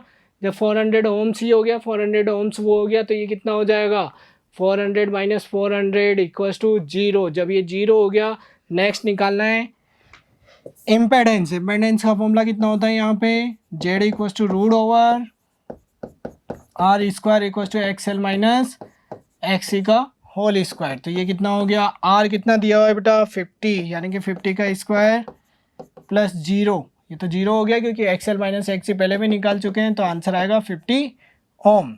ये हो गया Z। निकालना है effective value of current. Effective value of current की बात करोगे तो इफेक्टिव वैल्यू, मैं पेन कलर चेंज कर देता हूँ, बोर्ड कंप्लीट फुलफिल हो गया। इफेक्टिव वैल्यू की बात करोगे तो I/RMS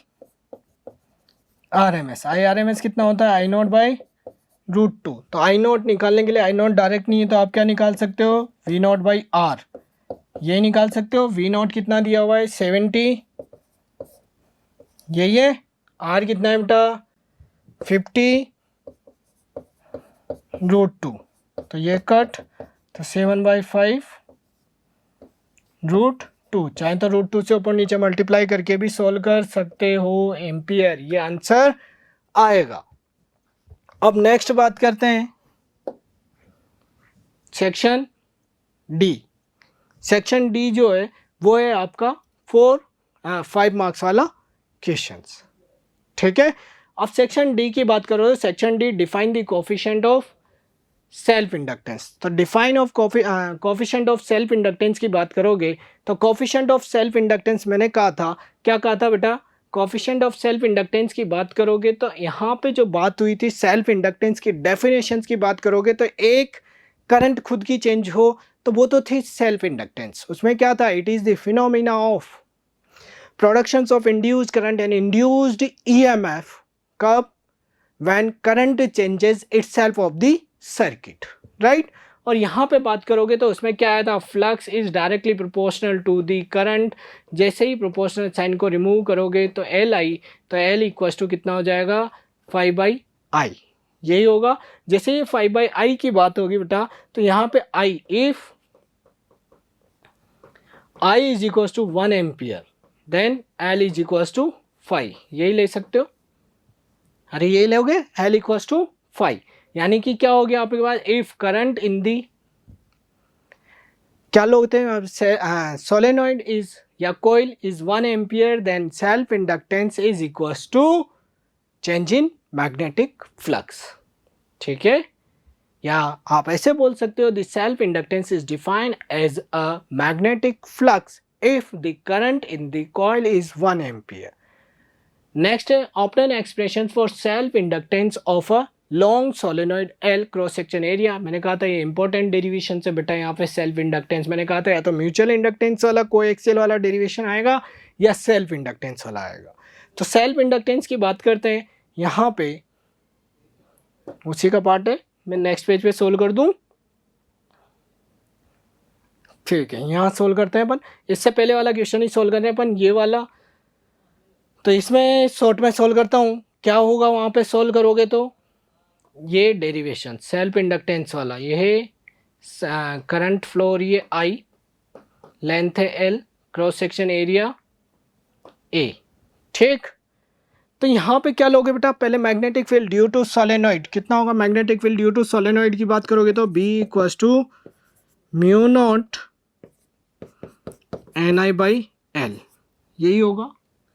अब आप निकालोगे magnetic field due to solenoid, ये लिख दिया मैं थोड़ा शॉर्ट में, आपको लैंग्वेज भी लिखनी थी, मैं अभी लैंग्वेज नहीं लिख रहा हूँ यहाँ पे, और आपको इसका कंप्लीट सॉल्यूशन चाहिए तो अपनी साइट पे ही, रेजोनेंस की जो साइट है उस पे इसका कंप्लीट सॉल्यूशन अपलोडेड हो जाएगा आज ही, तो उसे वहाँ से चेक कर ले।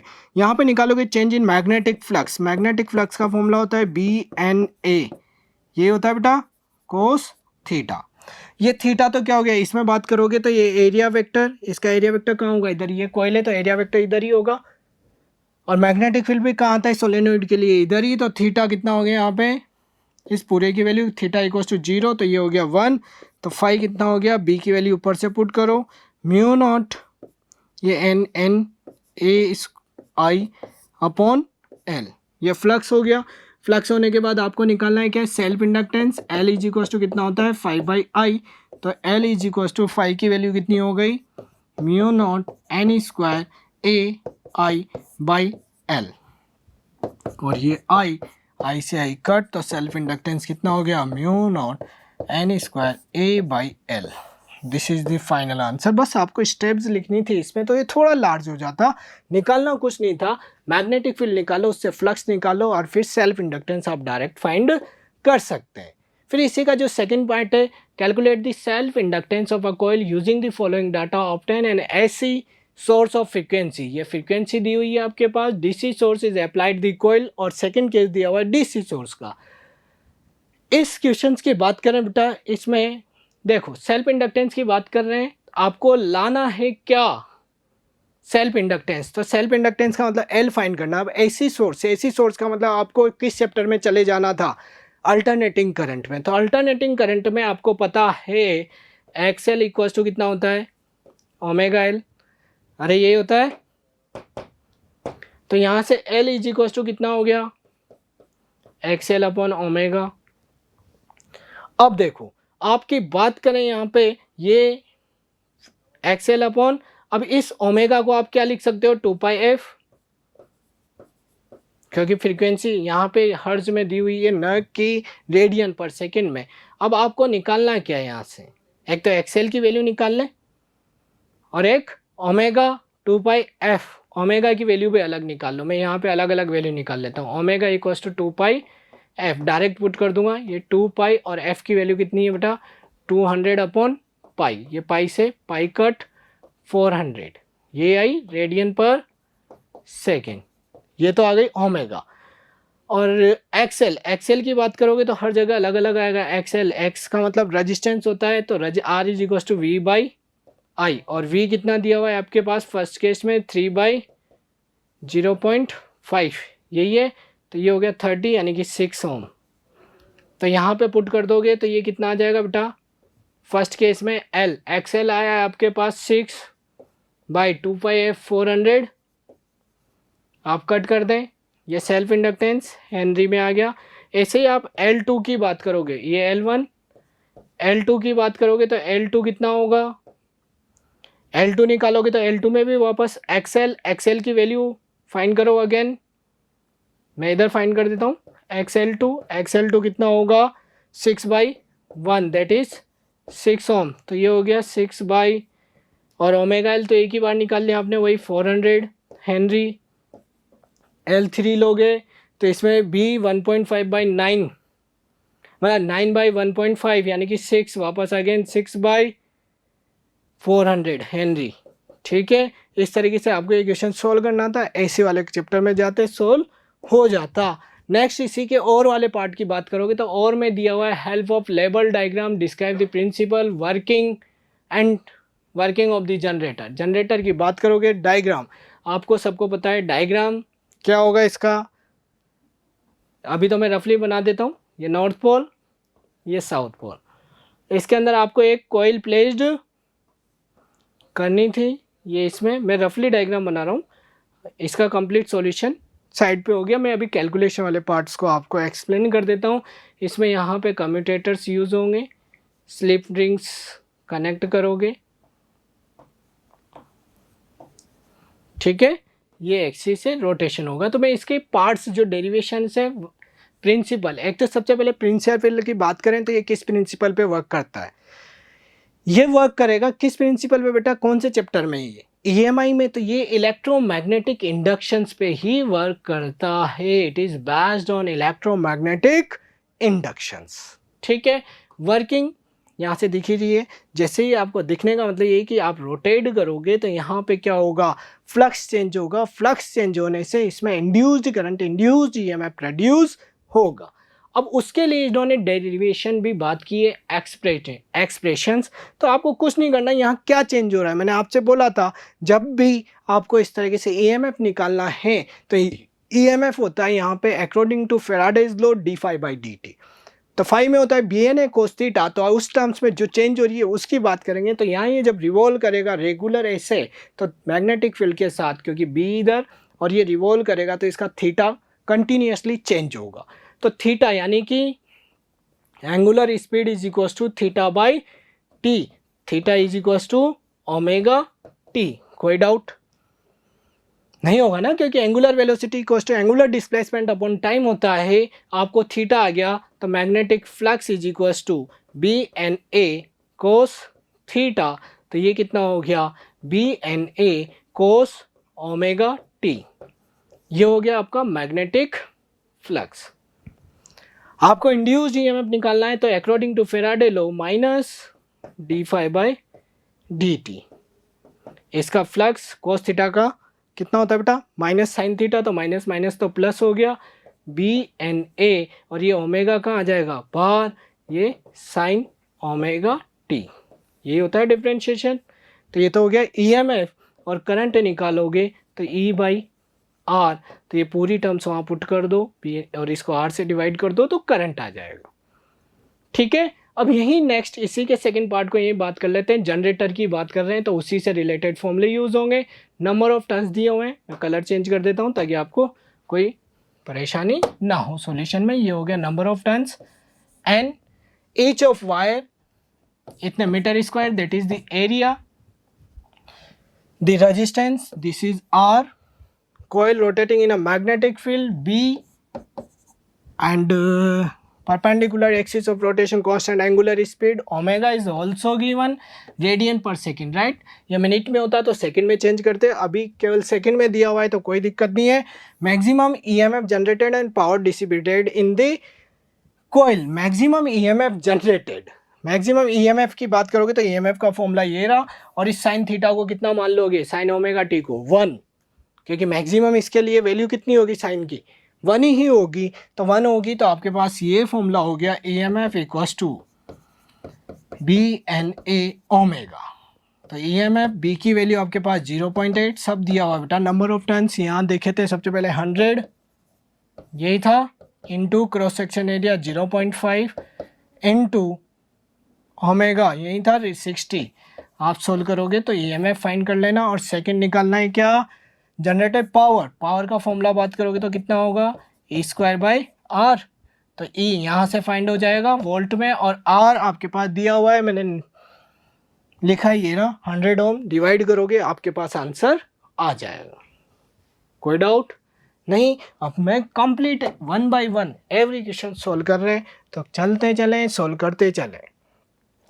स्टेट हाइगन्स प्रिंसिपल, हाइगन्स क्या करता है बेटा, किसी पर्टिकुलर पॉइंट्स पे किसकी वेवलेट्स या वेव फ्रंट की जो ज्योमेट्री होगी उसे एक्सप्लेन करते हैं। हाइगन is that the geometry of wave fronts at a particular points and after that with the help of diagram show the how a plane waves reflected from the surface, reflected, right, hence verify the laws of reflection, laws of reflection को verify करना है। तो simple सी बात है, ऐसी कोई tough वाला questions नहीं है, यही कर देता हूँ मैं सोल्व। लॉज ऑफ रिफ्लेक्शंस, या इसको तो इधर ही ले लो, लॉज ऑफ रिफ्लेक्शंस को आपको प्रूव करना है।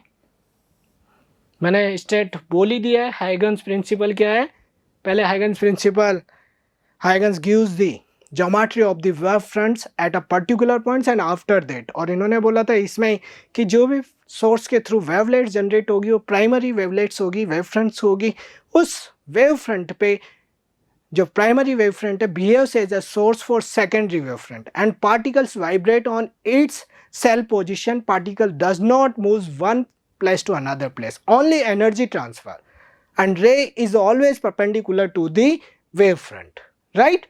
ये सब प्रिंसिपल की बातें हुई। अब रिफ्लेक्शन को प्रूव करते हैं, रिफ्लेक्टेड वेव फ्रंट। तो मैंने कहा था डायग्राम बनाओगे, तो डायग्राम में ऐसी कोई दिक्कत नहीं है, नॉर्मल वेव फ्रंट लोगे, ये वेव फ्रंट, और इसको आगे कौन बढ़ाएगा, रे, ठीक है। ये रिफ्लेक्टेड, मैंने रिफ्लेक्टेड पहले बना दी, नो डाउट, बट बनती है ऐसे, ये 1 2 3, ये नॉर्मल यहाँ पे ये एंगल आई, ये इंसिडेंट वेव फ्रंट है। अब ये यहाँ तक पहुँचेगी, उतने ही टाइम में ये वाली रे क्या करेगी, बेंड हो जाएगी वापस।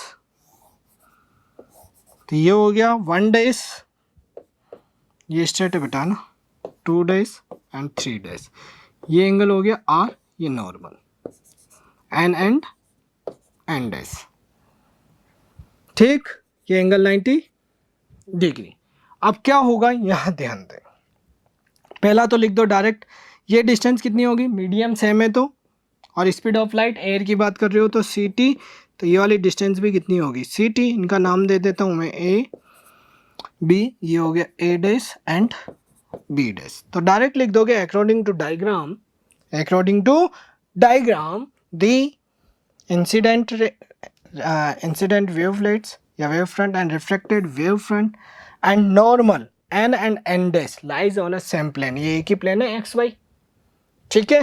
फिर बात की जाए इनके लॉज की, लॉज ऑफ रिफ्लेक्शन, तो रिफ्लेक्शन के लॉज में कुछ नहीं करना, आप यहाँ पे सिमिलर ट्रायंगल, इनको कॉन्करेंट ट्रायंगल प्रूव कर दो। ट्रायंगल किसको, a dash b and triangle a b dash a dash, यही है। इसमें कितना हो जाएगा आपके पास, देखो angle a equals to angle b, और ये कितने हो गए 90 डिग्री, क्योंकि ray always form a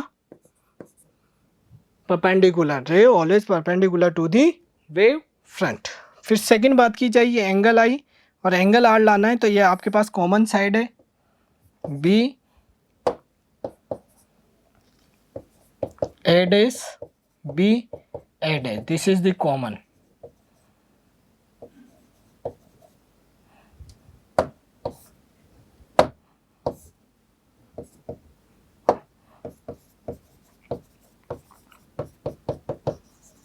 common side, right. अब बात की जाए नेक्स्ट, ये distance C B, C A dash and B dash equals to C T, तो ये क्या हो गए, triangle A dash B and triangle A B dash A dash are concurrent. Concurrent होते ही क्या बोल सकते हो, ये दोनों जैसे ही कॉन्कुरेंट हुए तो angle I equals to angle R, ठीक है, डायरेक्ट बात हो जाएगी। सेकंड दिया हुआ है यही, a concave mirror of focal length, यहाँ पे फोकल लेंथ कितनी दी हुई है, फोकल लेंथ, और कौन किसकी दी हुई है, कॉनकेव मिरर, कॉनकेव मिरर है, कॉनकेव मिरर की फोकल लेंथ। आप चाहें तो मैं इसको इस तरीके से सोल्व कर सकते हैं, मैंने कहा था जब भी ऐसा कुछ आए पहले रफली डायग्राम बना लें, रफली डायग्राम बनाने से आपको ये अंदाज़ा लग जाएगा कि आपको पॉजिटिव लेना है या नेगेटिव। तो कॉनकेव लेंस की फोकल लेंथ इधर ही होगी, तो नेगेटिव कितनी, -12 सेंटीमीटर, यही दिया हुआ है, सिंपल सा न्यूमेरिकल है बेटा, ज़्यादा दिक्कत नहीं है। फॉर्म्स 3 टाइम्स ऑफ मैग्नीफाइड, कौन सी इमेज, वर्चुअल इमेज। अब वर्चुअल है तो m क्या होगा बेटा, पॉजिटिव या नेगेटिव, m होगा पॉजिटिव, क्योंकि वर्चुअल इमेज बन रही है, तो m की वैल्यू कितनी दी हुई है 3, मैग्नीफाइड इमेज, और ये होता है -v/u, यही होता है। फिर बात करें find the distance of object from the mirror, simple सा क्वेश्चन है बेटा, ऑब्जेक्ट डिस्टेंस निकालनी है, तो यहाँ से v इज इक्वल टू कितना हो गया -3u, मिरर फॉर्मूला लोगे, मिरर फॉर्मूले से कितना आ जाएगा 1/f is equal to 1/v plus 1/u, तो ये कितनी हो गई वैल्यू 1/12, लेकिन माइनस में 1/v plus v is -3u कर दो बेटा डायरेक्ट, अरे -3u डायरेक्ट कर देना, दो बार वैल्यू पुट करेंगे उससे अच्छा।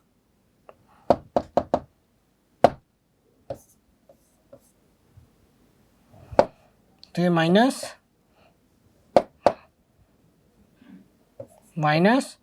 -3u और ये u, क्या हो रहा है बेटा, -u, यही हुआ बेटा। यहाँ पे आप सोल्व करोगे तो u की वैल्यू फाइंड कर सकते हो, क्योंकि रिमेनिंग ओनली u ही है जो अननोन है। नेक्स्ट बात की जाए B part, draw a label diagram showing the image formation of refracting telescope. किसकी बात की जा रही है? Refracting telescope. Define its magnifying power. तो रिफ्रैक्टिंग टेलीस्कोप की बात की जाएगी। तो टेलीस्कोप की बात करें तो टेलीस्कोप क्या है?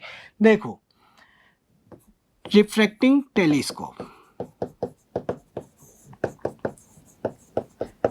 मैंने कहा था रिफ्रैक्टिंग टेलीस्कोप की बात करोगे तो फर्स्ट जो लेंस होता है वो लार्ज होता है।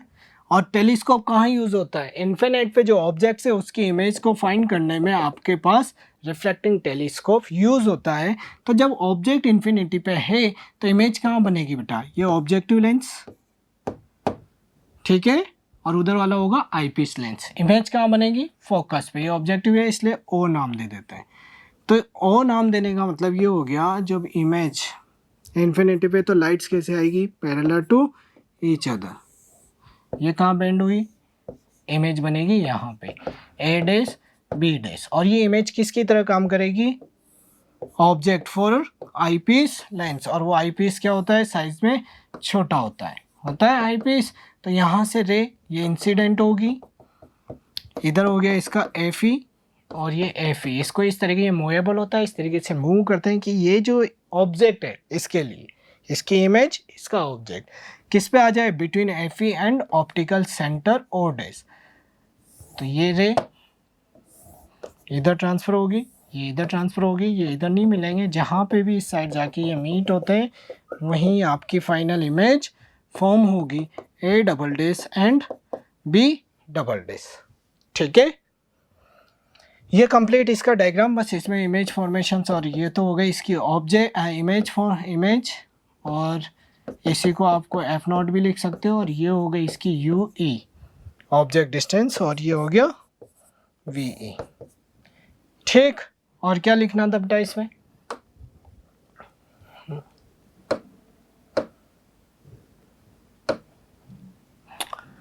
नेक्स्ट है write two limitation of refracting telescope over reflecting telescope. तो रिफ्रैक्टिंग टेलीस्कोप की बात करें, रिफ्लेक्टिंग, तो रिफ्रैक्टिंग, इस रिफ्लेक्टिंग टेलीस्कोप से जो इमेज फाइंड होती है वो शार्प होती है, और उससे कंप्लीट शार्प इमेज फाइंड नहीं कर सकते, तो उसकी एक लिमिटेशंस हो गई। और मैग्नीफाइड इमेज की बात करें तो रिफ्लेक्टिंग टेलीस्कोप से हाईली मैग्नीफाइड इमेज फाइंड कर सकते हैं, यानी कि उसके लिए लिमिटेशन पूछ रहे हैं तो उसके रेस्पेक्ट में उससे जो इमेज फाइंड होगी वो स्मॉलर फाइंड होगी। ठीक है, नेक्स्ट बात की जाए the focal length of the objective and eyepiece lens of compound microscope.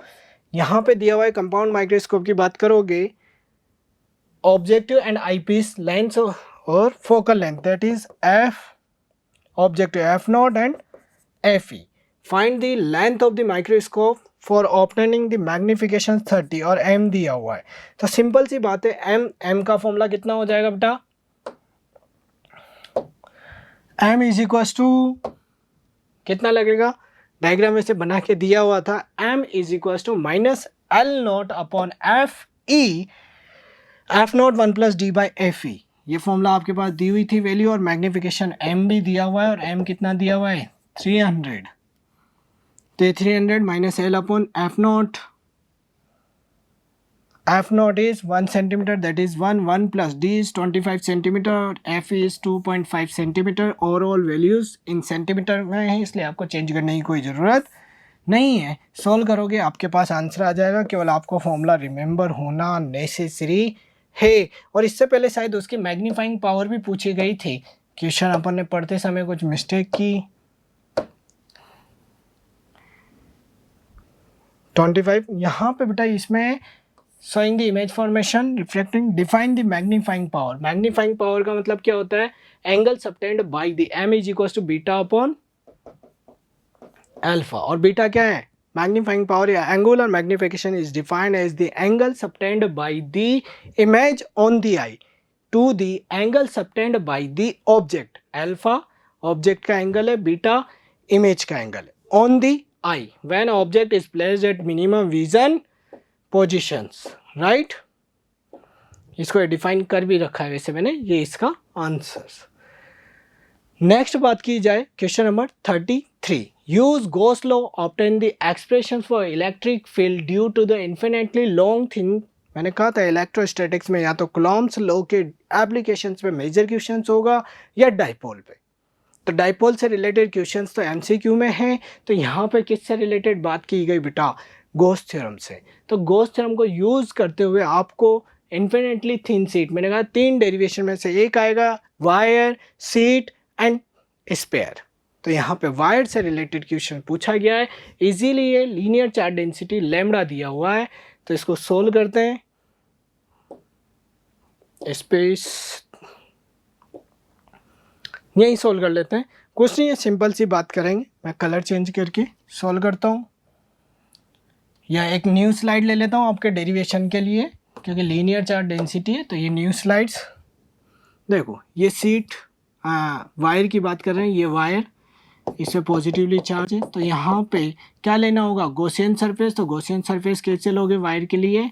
Cylindrical, यही होगा। इसमें कितने एरियाज होंगे? 3, A1, A2 एंड A3। इसके एरिया की बात करोगे, एरिया वेक्टर कहाँ होगा? DA1, इलेक्ट्रिक फील्ड परपेंडिकुलर होता है इस सरफेस का area vector, and DA2 both are in same direction, DA3 and E, यही होगा। Using Gauss law, using Gauss's law या गॉसेस थ्योरम, क्या होगा बेटा? गॉसेस थ्योरम की बात करोगे तो integration of E vector dot DA vector Q upon epsilon not, यही होगा। तो इस डॉट को जैसे ही रिमूव करोगे कितना हो जाएगा? E DA cos theta equals to Q upon epsilon not, यही होगा ना। अब यहाँ पे सरफेस कितनी है? 3 सरफेस। तो आप इसको डिवाइड करो 3 पार्ट्स में, तो कितना हो जाएगा बेटा? A1 E DA1 cos theta plus A2 E DA2 cos theta, and next third is A3 E DA3 cos theta Q upon epsilon not. तो अब यहाँ डायरेक्ट ध्यान दें, वहाँ तो आपको स्टेज में लिखना होगा। फर्स्ट थीटा इक्वल्स टू 90, जब थीटा 90 होगा तो cos 90 की value 0, second theta 0, then 1 and third again 90, ये हो रहा है। यानी 90 होने का मतलब वैल्यू इज 0, क्योंकि एरिया वेक्टर इलेक्ट्रिक फील्ड के बीच में ही एंगल होता है। तो रिमेनिंग क्या रहा? A2 वाला पार्ट, उसमें से E कॉमन आ गया तो DA2, और ये वैल्यू कितनी हो गई? Q अपॉन एप्सिलॉन नॉट, यही हुआ बेटा। जब ये Q upon epsilon not value हो गई तो यहाँ से DA2 कौन सा एरिया आएगा? कर्व्ड सरफेस का एरिया, और कर्व्ड सरफेस का एरिया कितना? 2πr इंटू L, ये होता है। तो ये हो गया Q अपॉन एप्सिलॉन नॉट। तो E की वैल्यू कितनी हो गई बेटा? Q upon 2πr/L epsilon not. Q by L कितना होता है? लैम्बडा, अरे होता है। तो E की वैल्यू कितनी हो गई? Lambda upon 2πr epsilon not. 2 से ऊपर नीचे मल्टीप्लाई, ये फॉर्मूला भी राइट है। आप 2 से ऊपर नीचे मल्टीप्लाइड एंड डिवाइड कर दोगे तो ये हो गया K, ये हो जाएगा 4π epsilon 2K lambda upon R, यही बचेगा फिर, क्योंकि 4π एप्सिलॉन नॉट उसको आप K लिख सकते हो 2 से ऊपर नीचे डिवाइड एंड मल्टीप्लाई करने पे। तो आपका फाइनल फॉर्मूला आएगा 2K लैम्बडा अपॉन R। कोई डाउट? यही पूछा था। इसमें E और R में ग्राफ बनाओगे तो कैसा होगा? Both are inversely proportional to each other, so inversely proportional आपका ग्राफ बनेगा। ठीक, ये तो था फर्स्ट वाला डेरिवेशंस। नेक्स्ट है infinitely long positively charge straight wire has a linear charge density lambda. Linear charge है, ठीक। डायग्राम यहीं ड्रॉ कर दूं, यहीं सोल्व कर देता हूं इसको। ये वायर न्यूमेरिकल है क्योंकि डाटा की रिक्वायरमेंट होगी जिसपे लीनियर चार्ज डेंसिटी लैम्बडा दी हुई है, and electron is revolve around the circle. इसके अराउंड एक इलेक्ट्रॉन रिवॉल्व कर रहा है, और क्या दिया हुआ है? Speed v, constant speed v दी हुई है, perpendicular to the plane of the circle, ठीक है। Kinetic energy of electron in terms of magnitude of charge and linear charge density lambda. Find the kinetic energy. Kinetic energy निकालनी है आपको किसकी terms में? लैम्डा की टर्म्स में of the wire, ठीक है, कोई दिक्कत नहीं बेटा। सिंपल सी बात करें तो ये डिस्टेंस, कितने डिस्टेंस दी हुई है, क्या an electron revolve around revolving in a circle with a constant speed v, radius नहीं दी हुई है, r ही मान लो। मैं वापस अगेन रिवॉल्यूशंस की बात कर रहे हैं तो काइनेटिक एनर्जी में, तो काइनेटिक एनर्जी पूछी तो काइनेटिक एनर्जी पे जाता हूं। ये जैसे ये पूछा ना फाइंड द काइनेटिक एनर्जी, मैंने काइनेटिक एनर्जी की बात की। अब काइनेटिक एनर्जी में बेटा आपको ये ध्यान रखना है कि ये mv² है, तो इसकी वैल्यू कहाँ से आएगी, क्योंकि लैम्डा की टर्म्स में बात करनी है। अगेन रिवॉल्यूशन से तो two force which is when particle revolve in a circular orbits are balanced which depends on conditions. Electric होगा तो electric force and centripetal, magnetic होगा तो मैग्नेटिक फोर्स एंड सेंट्रीपिटल। यहाँ इलेक्ट्रिक की बात हो रही है तो कौन कौन से फोर्स बैलेंस्ड होंगे, FC यानी कि सेंट्रीपिटल और इलेक्ट्रिक, यही होंगे ना।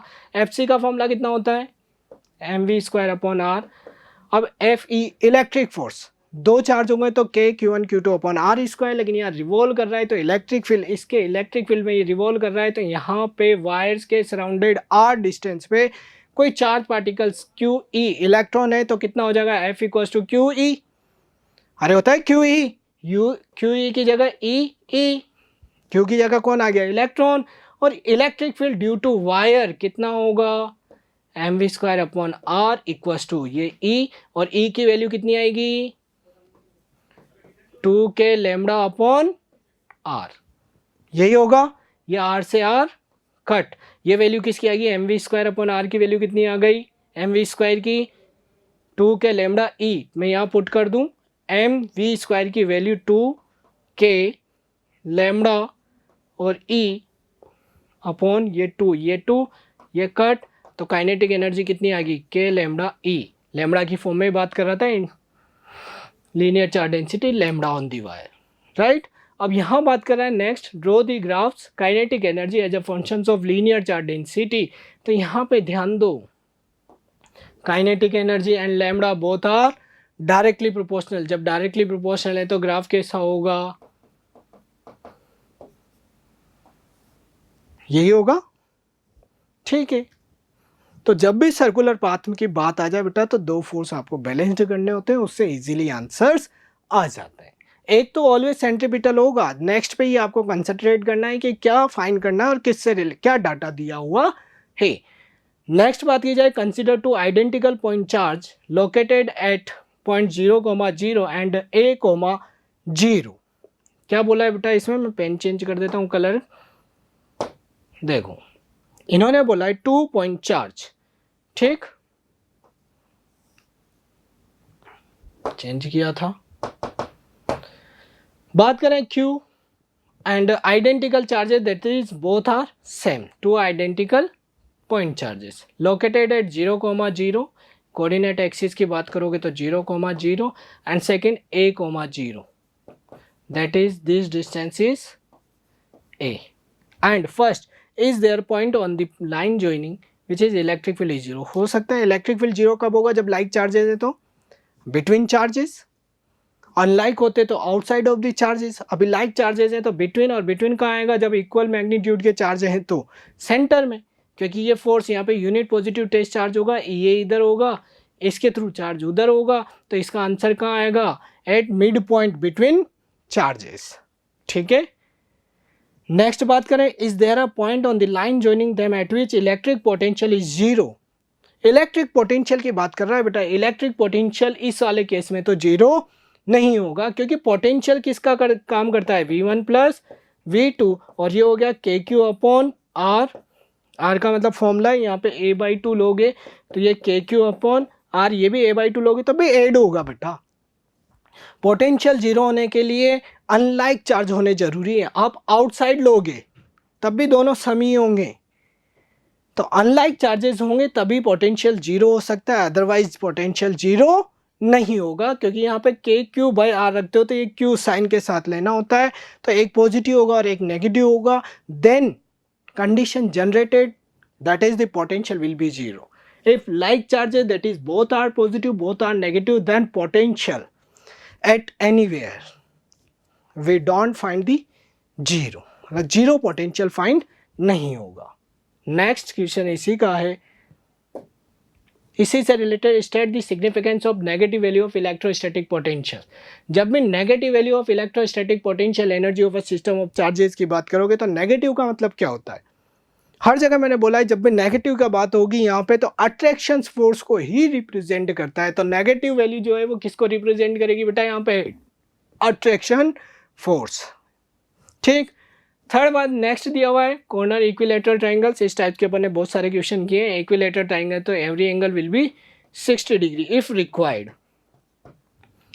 and 2 meter side is 2 meter, then every side is 2 meter, and after that Hezasonic calculate the electric potential energy। potential energy की बात करोगे due to 3 system of charges, तो मैंने कहा था 3 चार्ज दिए हुए हैं तो तीनों के थ्रू निकालोगे तो टोटल पोटेंशियल एनर्जी किसकी आ जाएगी? 1 + 2 + 3, यानी कि 1 इन दोनों के बीच में लो तो कितना हो गया? K Q1 Q2 QB।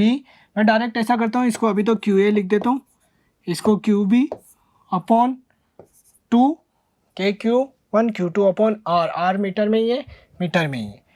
लेकिन ध्यान दे बेटा ये पॉजिटिव, एक पॉजिटिव और एक नेगेटिव, तो इस B को मैं -QB लिखूंगा तो ये माइनस में हो गया। ठीक है, ये माइनस लिया है मैंने, क्यों? क्योंकि QB नेगेटिव है।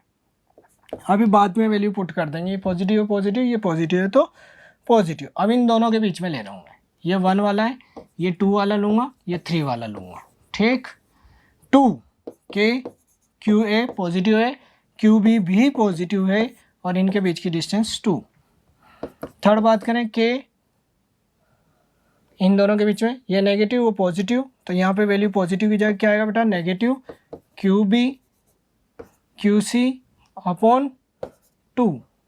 ठीक है, देखो QA QB इसकी वैल्यू 4 4 और वो 2 है, तो इन दोनों के बीच की तो 4 4 वैल्यू पुट करो। मैं K कॉमन ले लूँ क्या बेटा? K/2 कॉमन आ गया और तो कुछ कॉमन आएगा ही नहीं, माइनस। ठीक है, QA 4 माइक्रोकूलम यानी 4 × 10⁻⁻6, जल्दी जल्दी कर लेते हैं। QB माइनस, मतलब ये माइनस मैंने पहले ही लगा दिया, तो 4 × 10⁻6 प्लस QA 4 × 10⁻6 इंटू QB 2 × 10⁻6, 2 बार ले लिया, plus QB that is the minus 4 × 10⁻6 into 2 × 10⁻6। वैसे मैं डायरेक्ट बोल देता कि ये कैंसिल आउट हो गया, लेकिन आपको समझ में नहीं आता इसलिए मैं यहाँ करके बता रहा हूँ। करके बताने में पता लगा, देखो ये वैल्यू और ये वैल्यू 4 × 10⁻6 2 × 10⁻6 क्या सेम आ रही हो? ये पॉजिटिव और ये negative cancel out with each other. इसको सोल्व करोगे K की वैल्यू कितनी? 9 × 10⁹ अपॉन 2 इंटू माइनस में आएगी वैल्यू क्योंकि माइनस में 4 × 10⁻, प्लस 16 कर दूँ डायरेक्ट, 4 × 4 16 × 10⁻12। सोल्व करोगे आपका आंसर आ जाएगा, ये 8 टाइम्स कट हो गया, 72 माइनस 72 और पावर कितना हो गया? 3 10⁻³ जूल। ठीक है, इस तरीके से इस क्वेश्चन को सोल्व करोगे, इसके बीच में पेयर तीनों के सम करोगे, आंसर आ जाएगा। Last section E. Section E की बात करोगे तो सेक्शन ई में क्या है? 34-35 क्वेश्चन आपको पता है, केस बेस्ड क्वेश्चन दिया हुआ है। इसमें क्या दिया हुआ है देखें, consider an experimentally set of figure this jumping experimentally ring. ये रिंग जंप कर रही है, outstanding demonstration simple law of physics. ठीक है, a conducting non conducting ring is placed over the vertical core of solenoid. When current is pass through the solenoid the ring is thrown off. बात करते हैं next क्या क्या पूछा है। Explain the reason of jumping of the ring when switch is closed in the circuit. जब circuit में switch closed करोगे तो क्या होगा? तो ध्यान रखिए, स्विच क्लोज्ड करने का मतलब फ्लक्स चेंज होगा, क्योंकि स्विच क्लोज्ड किया है, क्लोज्ड करने का मतलब करंट क्या होगी?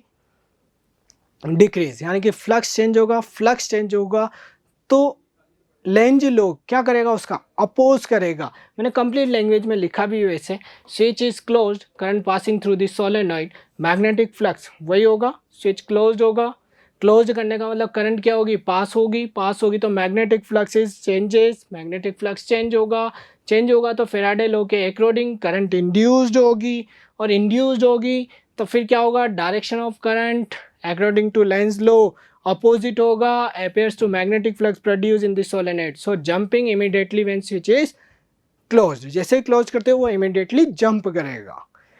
नेक्स्ट बात करें, पूछ रहा है what happen in terminals of the battery are reversed and switch is closed, terminals reverse कर दोगे क्या हो जाएगा, जिस डायरेक्शन में वो जंपिंग कर रहा था उसके जस्ट अपोजिट रिवर्स डायरेक्शन, ये चेंज करने का मतलब उसकी reverse direction get, only direction get reversed हो जाएगी।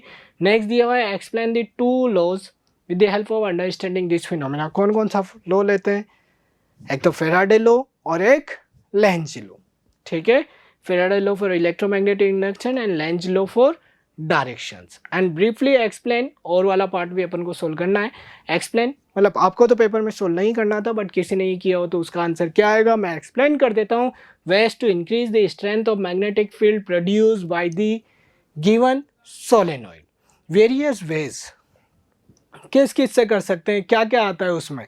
सोलेनॉइड की बात करें तो म्यू नॉट एन आई या mu naught N I by L, ये होता है फॉर्मूला। तो number of turns, length, increase the number of turns, soft iron बीच में मटेरियल फिक्स कर दो बाय इंक्रीजिंग द करंट, इन सब पे वो डिपेंड करेगा।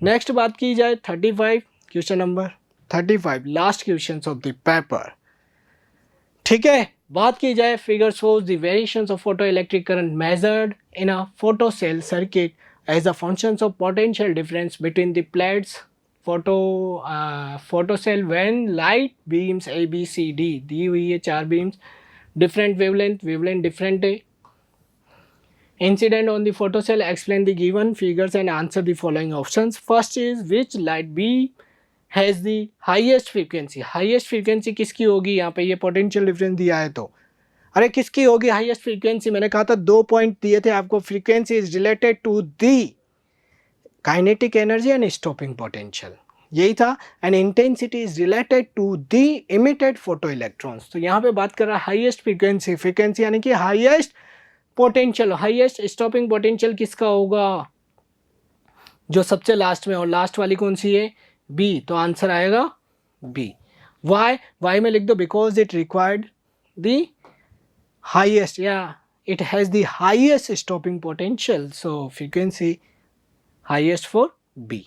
नेक्स्ट पूछा है which light beam has the longest wavelength and why, longest wavelength की बात करोगे तो lambda and C is equals to nu lambda, यही होता है, तो nu is equals to C by lambda, that is this is constant, both are inversely proportional to each other, then frequency is lowest for, यानी कि stopping potential is lowest, this is C, answer is C, why, because frequency is inversely proportional to wavelength, right। longest पूछ रहा है, longest का मतलब frequency क्या होनी चाहिए, minimum किसकी है, frequency is minimum for C, so longest wavelength, right. Next है which light beam ejects photo electrons with maximum momentum, momentum की बात करोगे एंड वाई, मोमेंटम की बात की है तो मोमेंटम का फॉर्मूला कितना होता है, काइनेटिक एनर्जी से रिलेटेड आपको पता है, kinetic energy equals to 2m/ke, यही होता है 2m/ke,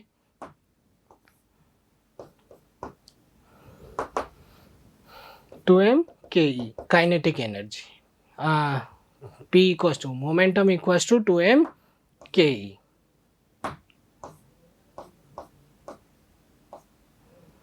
ये होता है P is equals to 2m/ke।